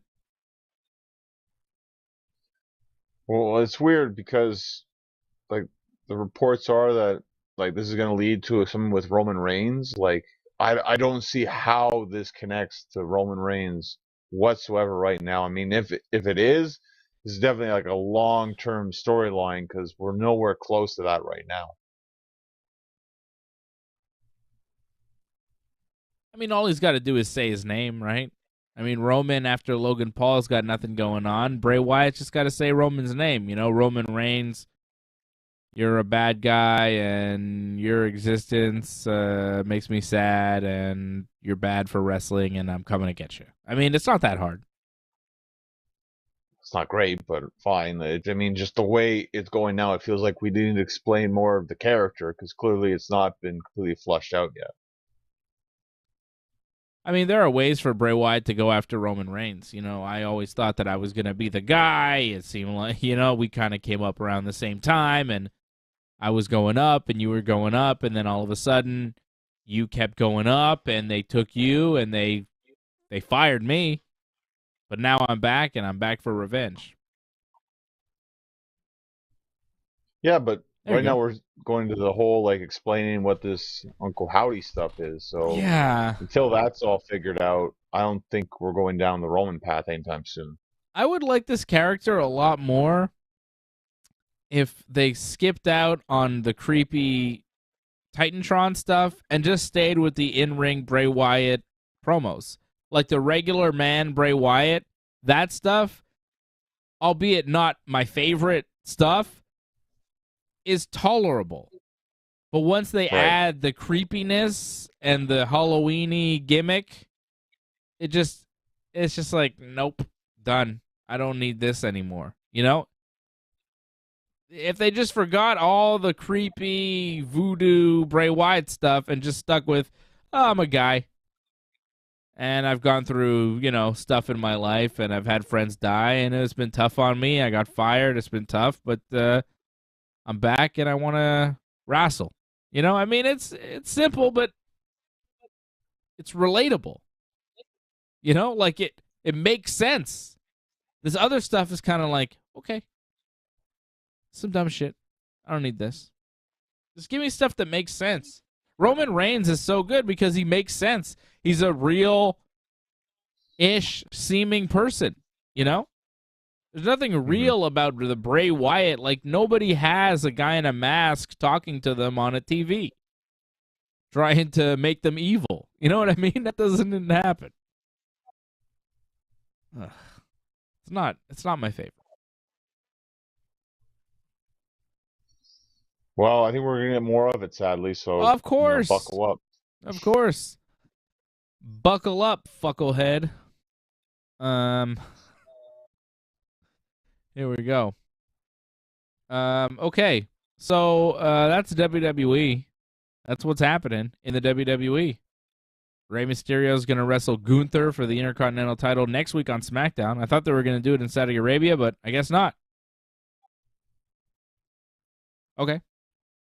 Dynamite this week, John. We opened up with Claudio Castagnoli and Wheeler Yuta beating Chris Jericho and Daniel Garcia. Claudio doing the whole running through everybody at ringside and then finished off with the ring, hitting Jericho with the neutralizer, 1, 2, 3. I was a little surprised at the finish there. Claudio beating everybody up and then finishing with Jericho and then winning the match. Okay. I was fine with that. I mean, I thought it was a good finish. It's just not usual. It was odd. I don't know. It just felt like, oh, okay, he beat Jericho that easily. It didn't seem like it was that hard. And Jericho seems to be booked very strong in AEW, especially now. For Claudio to just beat him after going through a bunch of guys seems strange to me, but the match was pretty good. I didn't hate it. I didn't hate the finish. I was just like, oh, really? Wow, Claudio is being booked real strong here, you know? Good for him. Well, I think Jericho is just smart in the sense where, he's going to win all the time now, right? Because now he's the champion. So it's like it's tag match, so he Yeah. could take a loss here. Yeah, for It sure. helps Claudio a lot. So Yeah. this is just smart in terms of like how to keep, this ROH feud going, plus give Claudio a needed victory, I thought. Bryan Danielson being interviewed backstage after the match talked about being frustrated that he lost to Chris Jericho a couple weeks ago, and Wheeler Yuta was talking back to him last week. Wheeler Yuta shows up and gets in Bryan's face, and then Claudio has to kind of get between them. So it looks like Wheeler Yuta and Bryan are building towards something against each other. Felt like it. Haven't they had Maybe, a match or two pay-per-view. already? Yeah, I think so. But that's before he joined the Blackpool Combat Club. So maybe they'll face each other at the pay-per-view. Because what else is he going to do? He already wrestled Jericho. He already wrestled Guevara this week. Yeah. What else is there for Bryan to do? That match with Sammy Guevara was fantastic. That's my match of the week. Well, I like the FTR match, but okay. What? Yeah, it was pretty good. FTR against Swerve in the fantastic. Glory. Yeah, no, it was very good too. I thought Bryan and Sammy was better though. But both matches were great. I just think Bryan and Sammy have had better matches. It was still a good match, but I feel like we've seen better matches from those guys. Where it came to Swerve in our Glory, that was probably their best match. I don't know. I thought their match with the Acclaimed was maybe as good. This was good with FTR, but their matches with the Acclaimed have both been very good. Well, the last one wasn't the best. Like, it was historic in the sense the title changed and all that. Uh-huh. But I wouldn't say match-wise it was better than this. The pay-per-view one, the though. first one, wow. Yeah, I mean, you could debate that one, sure. That was pretty good. So that's tough. But this, again, this is for television, kind of like out of nowhere almost. Like, this was fantastic for the little build this had. Yeah, it was a very good match. Once again, AEW Dynamite was the TV show of the week, right? Raw and SmackDown are hard to watch. I know, but Dynamite, for all the problems and all the controversy, they're still putting on a really good TV show. MJF enjoy watching Dynamite. But I like it. It's not just MJF. There's a lot of people on this show. Bryan Danielson, Chris Jericho, Swerve in the Glory, FTR. There's a lot of good stuff on this show. Right. It's a good wrestling show right now. It is solid. So that match, Swerve in the Glory beating the FTR. They get a tag team title shot against the Acclaimed at some point. Swerve hit a low blow on Dax before Keith Lee was able to hit his finisher. Swerve keeps doing that, right? He cheats behind Keith Lee's back because Keith Lee doesn't want him to cheat. But it helps him win. He apparently kidnapped Billy Gunn tonight on Rampage. I don't know if you caught that. Yeah. So yeah, apparently he's the jerk of the group. Okay. But Keith Lee is not a part of that stuff. The Ass Boys attacked FTR after the match, but the Acclaimed saved the day for them. I don't know why the Ass Boys are involved in this. I guess because Billy Gunn. Because they're feuding with FTR. Because they had fake titles. Yeah. Okay. For Ring of Honor things? Probably. My guess. Or AAA. Cool. Renee starts interviewing Saraya backstage. Britt Baker shows up and they start arguing. And then Renee says, "No, this is not the way we do things here. If you guys want to talk to each other, we'll do it another way." And I'm like, what? And then it turns out that means Renee is going to have a sit-down interview with Saraya and Britt Baker next week. So, let me get this straight. If Renee, Saraya, and Britt Baker are standing, the interview will just go out of control because they'll be talking over each other.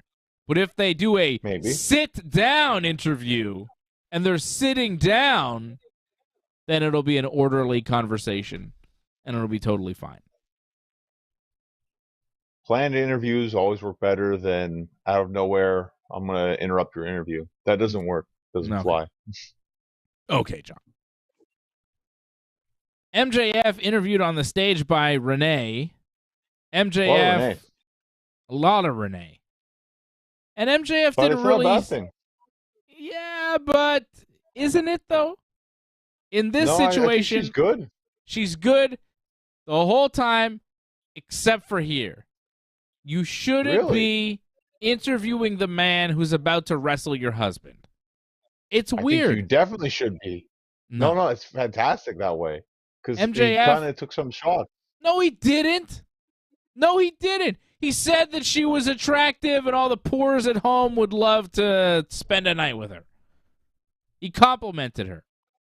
That's all he said about her. This is MJF, who's supposed to be the most underhanded, low-down, filthy heel in the business. He's got his opponent at the pay-per-view's wife standing next to him, and he takes no shots at all. It made MJF look like he was afraid of Jon Moxley because he didn't want to upset his wife. Awful. Didn't like it. I'm surprised. I thought this was great for MJF because, to me, he was taking shots without taking shots. He was taking shots at Moxley, but not saying anything about Renee, his wife, standing right next to him. Come on.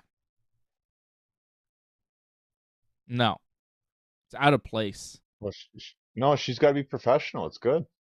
I'm liking this, actually. If she's going to be professional, she's got to put up with the fact that people are going to take shots at your husband like that. I think she should be kept out of it. She can be involved. I mean, they have so many different backstage announcers. Why does she have to be doing every single one? She was good in most of them. She did pretty much most of them. She was good. She was good, but this one didn't really work for me. MJF talking about Moxley, says he's mid, makes fun of Moxley's promo style, kind of did a Moxley impression.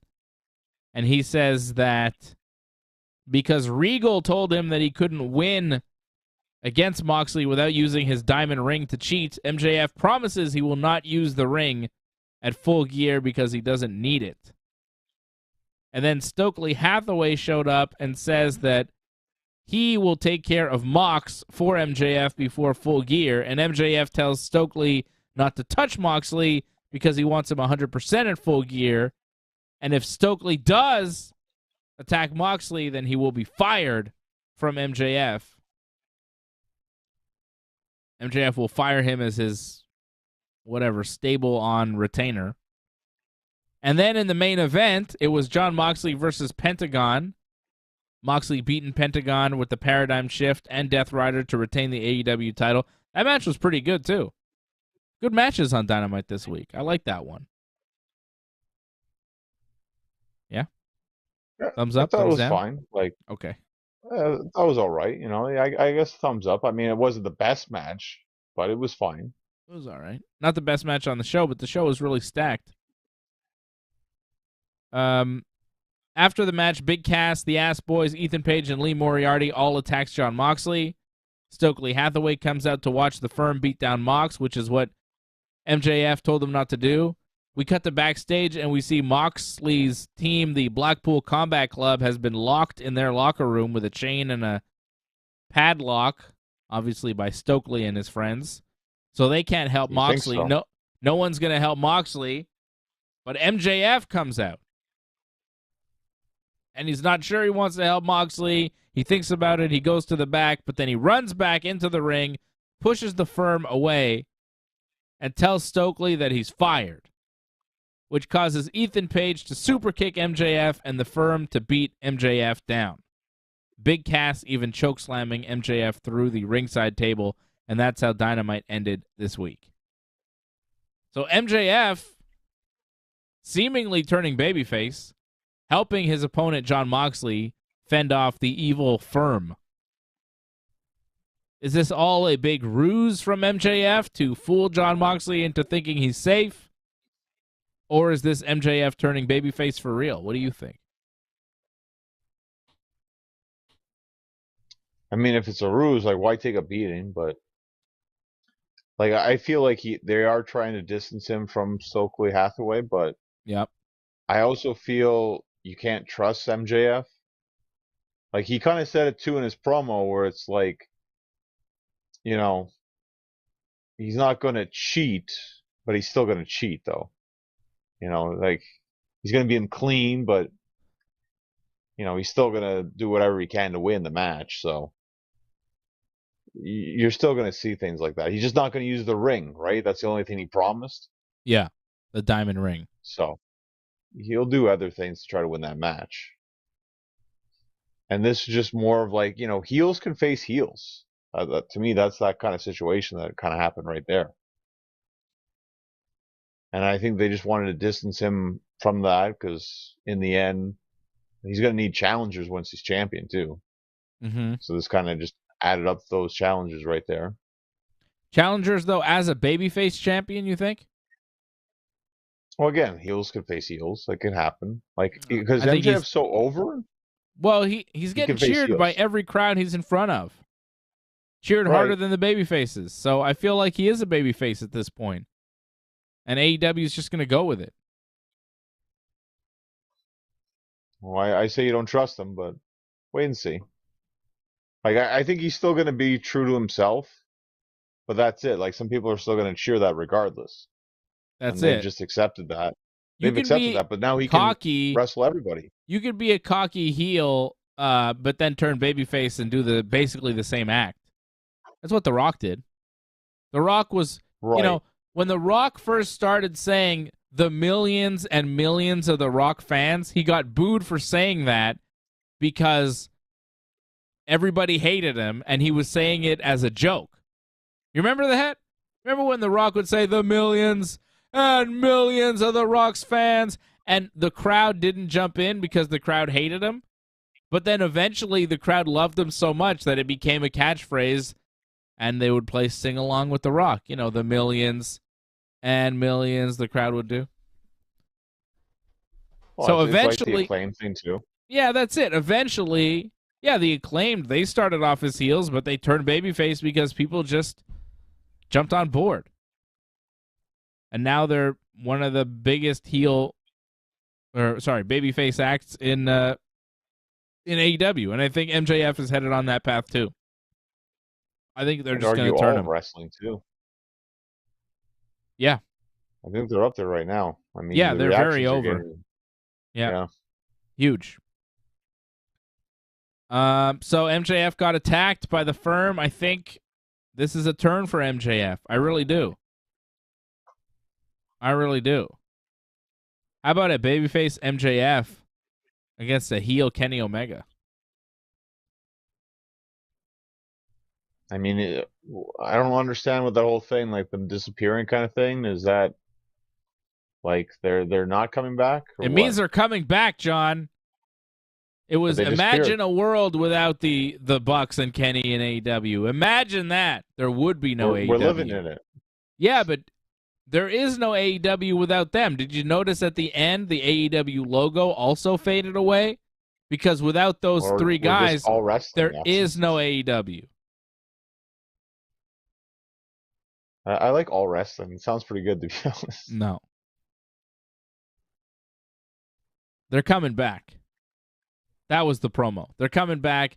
Everybody knows they're coming back. A bunch of stories were coming out. All the wrestling reporters are reporting different stories this week. I don't know if you saw that. Nick Hausman of Wrestling Inc. reported a CM Punk story. Apparently, a Punk's team was saying that the Bucks kicked the door in, and that hurt Punk's dog, and that's why Punk attacked the Bucks and Kenny, because Punk's dog was injured in the fight. But then Dave Meltzer reported that that's not true at all, and that Punk didn't care about his dog being hurt at all, and Kenny Omega was actually the one to pick up the dog, and Punk was just incensed and attacking everybody. Meltzer obviously getting his reports from the Bucks team, but different stories are coming out now from the Bucks, from Kenny Omega. I think it was Fightful that reported Chris Jericho had told CM Punk that he was a locker room cancer and he should leave. So, a lot of news coming out as far as the backstage things starting to trickle out. And when you start to see the promo for the Elite here on Dynamite, you know that they're starting to come back, and nothing about CM Punk. It likely means Punk is not coming back. And hearing all the reports, it seems like Punk is not coming back to AEW, possibly ever. He may never wrestle again. It was fun while it lasted, but apparently it couldn't last. And most people in AEW seem happier having the Bucks and Kenny there than they would be having CM Punk there. So Punk seems to be done, probably going to get bought out of his contract with AEW, and Kenny and the Bucks are coming back. And I know that probably upsets a lot of people. A lot of people hate Kenny and the Bucks. I'm sure Jim Cornette is really upset because he likes Punk, I think. Although he seems to hate everybody. But I know he hates the Bucks and Kenny probably more than anyone. And I know a lot of people feel the same way. And I'm disappointed because I want to see CM Punk in the company because he's good. I like CM Punk. But I also like Kenny and the Bucks. So as long as we're getting somebody back, more star power is always better as far as I'm concerned. And if CM Punk can find a way to find his way to the WWE, go for it. If AEW can't use him and the WWE can, that'd be great. I'd love to see that. See, I mean, we're just talking about how the lack of star power on Raw, right? Imagine a guy like CM Punk coming in. That'd be pretty good. Well, the thing is, like, what does CM Punk want? And like you hear people's sides, but we haven't heard directly from him yet. So I think that's a huge thing that has to come out as well. Is like, how does Punk feel about this whole situation? And like to me, like as much as maybe there's a problem in AEW, like his anger towards WWE was far stronger. And people can say, "Oh, Triple H is more open to the idea." That's fine, that's great, but you think Punk is more open to the idea? Like, I don't see it changing. Remember, he's the one who came up with the promo saying, "You think it's going to be better when Vince is gone?" But that doofus son-in-law, Yeah. and dumbass daughter, His like, idiot daughter and his doofus son-in-law and the rest of his stupid family, I think was the exact quote. So, yeah, we're living probably that world not. now. So, yeah, probably not, right? But maybe money talks. Money talks. Sure. And time heals all wounds. But you talk about money, like I think there's huge money. Like I think it would be the biggest thing ever in AEW if they could pull off Punk versus the Elite on television. If that ever happened, that'd be the biggest thing ever. Yeah. That would take them to a whole new level, AEW, if they could pull that off. So that's what they really should be striving for. But it doesn't look like they can, right? That doesn't seem possible at all. Seems like so far from possible. Again, nothing's possible now because you can't even do anything with Punk. So I wouldn't worry about that or think about that until probably not till like spring, summer at this point, looks like. So just make what you can with Kenny and the Bucks. I mean, it's going to be tough as hell. You're going to have Kenny and the Bucks, and you're going back to Chicago, November 23rd, I think it is. Like, good luck getting them out of there alive, because Chicago is going to be really rough on them. Yeah. Like, I would not be surprised. Like, they don't actually use them in Chicago, because it might be better not to. Be the week after Full Gear. You could give them a week off if you want. I expect Kenny and the Bucks to wrestle at Full Gear, though, right? Against Death Triangle for the Trios title seems to be the most likely match. Makes the most sense. Yeah, I guess. I mean, I don't know if you'll need to put them in right away for the titles, but I mean, what else are you going to do at this point? I don't know if there's any other story for them right now except that. Well, I was very interested in seeing just a promo, just a little video package with the Elite, because since the last pay-per-view and everything that happened, we haven't seen them mentioned on TV. So just for them to be mentioned on TV, whatever it was significant, right? It made a difference. I'm happy. Well, I like again, them. things will change, and I'm sure more will be revealed as the weeks go on. Yeah. I wouldn't be surprised though. We don't see them possibly until like the pay-per-view. Like that's when you get to see them again. Is you have to buy the pay-per-view. Maybe. Jamie Hayter beat Riho on Dynamite this week with a lariat finish. Britt and Rebel were in Hayter's corner. Tony Storm came out after the match, but just stood on the stage. I guess Tony Storm is going to wrestle Jamie Hayter at some point for the belt. Pay-per-view, maybe? I don't know. I guess it feels like Hayter's probably going to win the championship because it feels like they're building her up to be the champion now. Yeah. Match Hayter and Riho was all right. It was fine. It's just, I find a lot of Rio's offense is a little like not believable because like she's so small, Mm-hmm. and like it didn't sound good, a lot of the offense again just because she's so small. Like it felt like a lot of the bumps, it felt like nothing really hit. But I mean, she is hitting, but it's just she's so tiny. I could see why she gets hurt. Like it's a very rough style. What's going on with Eddie Kingston? What's his promo he's doing? He's like upset, he's happy, he's not happy. What are we supposed to understand here? Are we supposed to care? Is he feuding with anybody? Like, what was that backstage promo? I thought Renee was really good there because, being Jon Moxley's wife, Moxley seemingly Eddie Kingston's closest friend in AEW. Renee seemed like concerned legitimately in a real way for Eddie Kingston, saying, "Oh, your friends are worried about your behavior, Eddie. What's happening? Are you okay?" And he's like, I'm fine. That was a good use of Renee, I thought, there. But I don't really know what to make of what's going on with Eddie Kingston. Like, okay, he's a troubled guy. He's upset. He's frustrated. But what does that mean for him in AEW? Like, it's character development, but it's not really a feud with anybody. It's just like, oh, Eddie Kingston's mad. What else is new? I don't know. To me, it felt like they didn't have anything. They just wanted to show him on television and just go out there, say words. That was it. But they didn't have anything for him yet, really, in terms of development. Cool.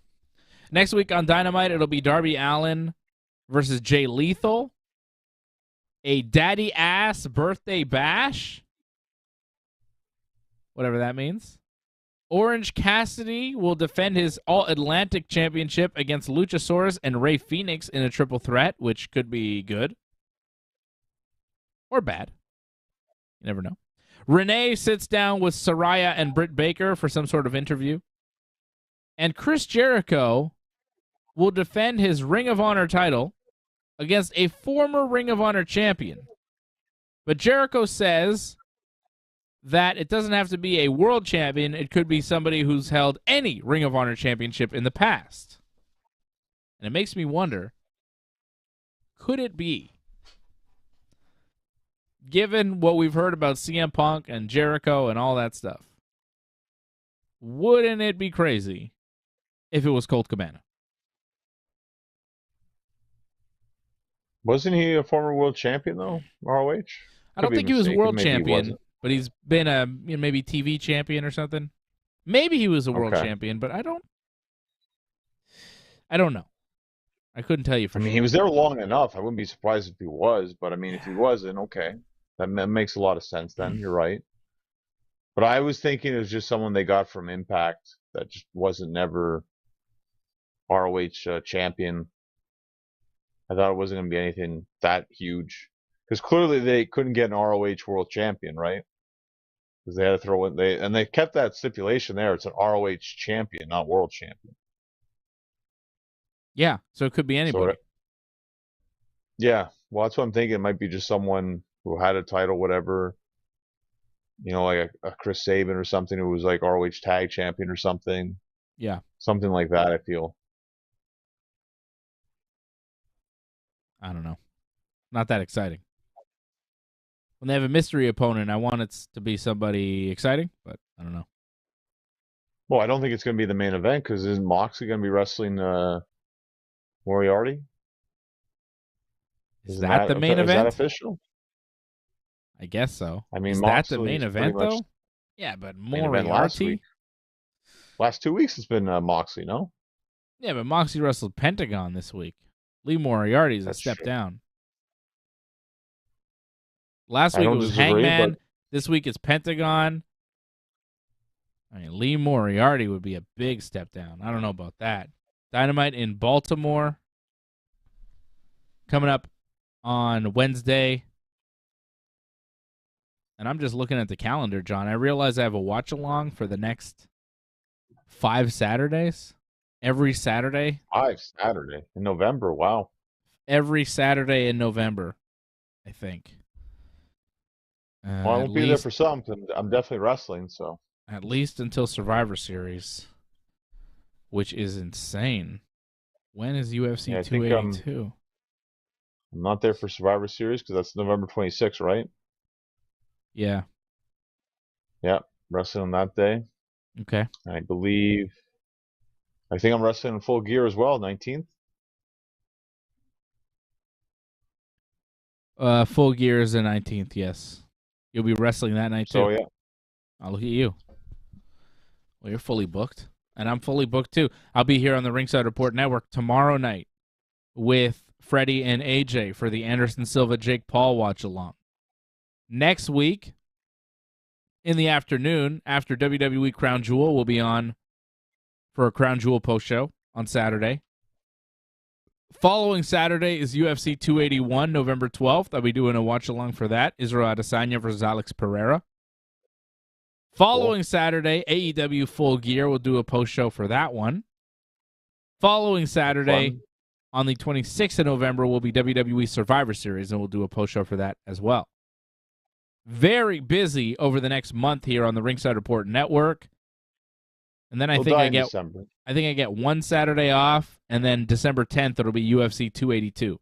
So we'll do a watch along for that. So we are going to be very, very busy throughout the next month, and I'm excited because we have a lot of cool fights planned and a lot of no WWE pay-per-view or premium live event in December though, so that's a bonus.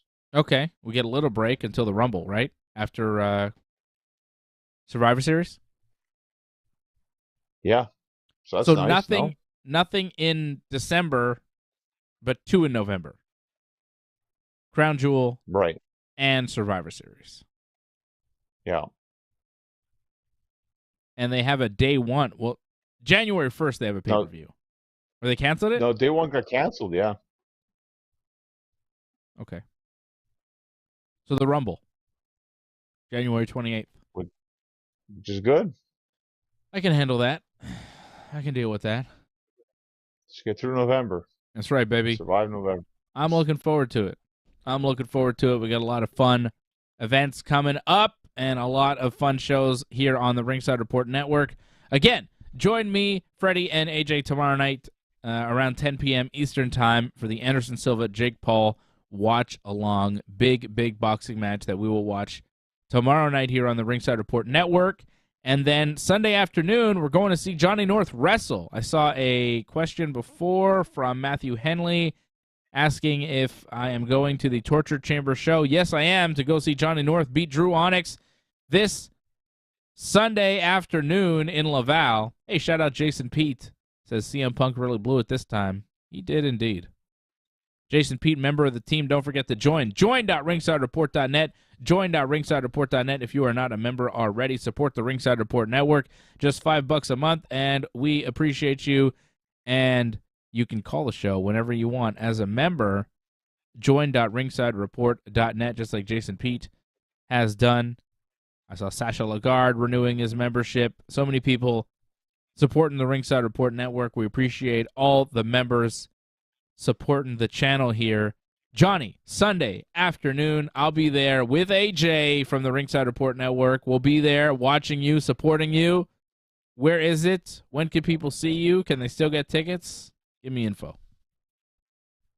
I believe tickets are still available. I think you can get them through the Torture Chamber or even the high school that it's located at. Can you get tickets at the door? At the door, yeah. Okay. For the show. I believe you can actually get tickets.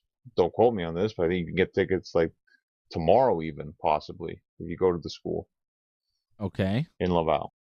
If someone's actually there on a Saturday. Maybe not. Maybe get tickets at the door on Sunday. Might be easier. There might be someone there Saturday. Not possible. Okay, John. I just don't want people to go somewhere and, Well, it's good to get used to the area. It's only like 3-minute walk from the metro in Laval, so Montmorency Metro, I believe. Okay. So if you're taking public transit, it's very user friendly in terms of getting to the location. It's right there. I don't know if you're big on using it yourself, or you and AJ are going to drive up yourself, or I think we're going to drive. Okay. You're talking about me and my transportation? Don't worry about my transportation. All right. Okay. So what time is the show? 4 o'clock? Sunday afternoon? 4 p.m. is bell time, yeah. What's the address? I believe it's 1000 Boulevard d'Avenir, I think. All right, then. Can we find info somewhere else? Like an internet site or your Instagram or something? You can check out their Torture Chamber. You can check out my Instagram, Genesis Johnny North. There you go. Do that. I've been posting about it. And, of course, Torture Chamber Pro on Facebook. Torture Chamber Pro on Facebook, or Genesis Johnny North on Instagram for more info on the show Sunday afternoon. Easy peasy. Go see Johnny wrestle, and then you could talk to me and AJ, too. You can come up to us and talk to us. Harass you. I mean, don't harass me. That's what AJ won't mind. Harass AJ. Harass AJ. You know, that's what he's there for. AJ's there to be harassed, I think. And that's about it. And that's about it here on the show. Is it streamed? No, I don't think the match will be streamed. Although, check the Ringside Report Instagram on Sunday, because AJ might stream the match. He probably will. Check the Instagram, the Ringside Report Instagram. AJ might sneakily stream the match without permission. Maybe. No guarantees of that, so your best chance is actually going to the show. Yeah, but Jason is in Mexico. He's far. Yeah, well, hope for photos then, sadly. And maybe or a live DVD stream, one day. Or a live stream on the Ringside Report Instagram at Ringside Report and at Dave Simon MMA on Instagram and Twitter. Just saying. If AJ can pull it off. I mean, sometimes he does. Sometimes, it's a wait and see kind of thing with that. Sometimes it works. Sometimes it doesn't. All right. Well, CSL Lorne says he's bringing banana bread, so hopefully I will meet Lorne. I've never met Lorne, a loyal viewer of the show. Hopefully we'll be able to meet in person there on the day there on Sunday. It would be great to meet as many viewers as possible. Always great to meet the supporters of the Ringside Report Network. Great to meet Matthew Henley at one of your shows, Johnny. Manny and Terrebonne, met him at one of your shows. Matthew's going to be there. Again to this show. There you go. Definitely say what's up to Matthew. Matthew, don't be shy. Come down. Say what's up. Be great to see you. Thank you for supporting Johnny North and all his great wrestling matches. Appreciate it. And thank you for watching. Thank you, everybody, for watching. This has been Wrestling Uncensored. Johnny and I will be back next Friday night, as we are every Friday night, 10 p.m. Eastern Time, to talk professional wrestling right here on the Ringside Report Network.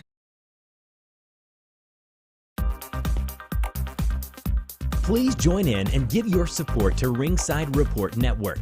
We've been providing expert coverage and commentary on both pro wrestling and MMA for over 15 years. Go to ringsidereport.net/support to find out more ways to support the channel.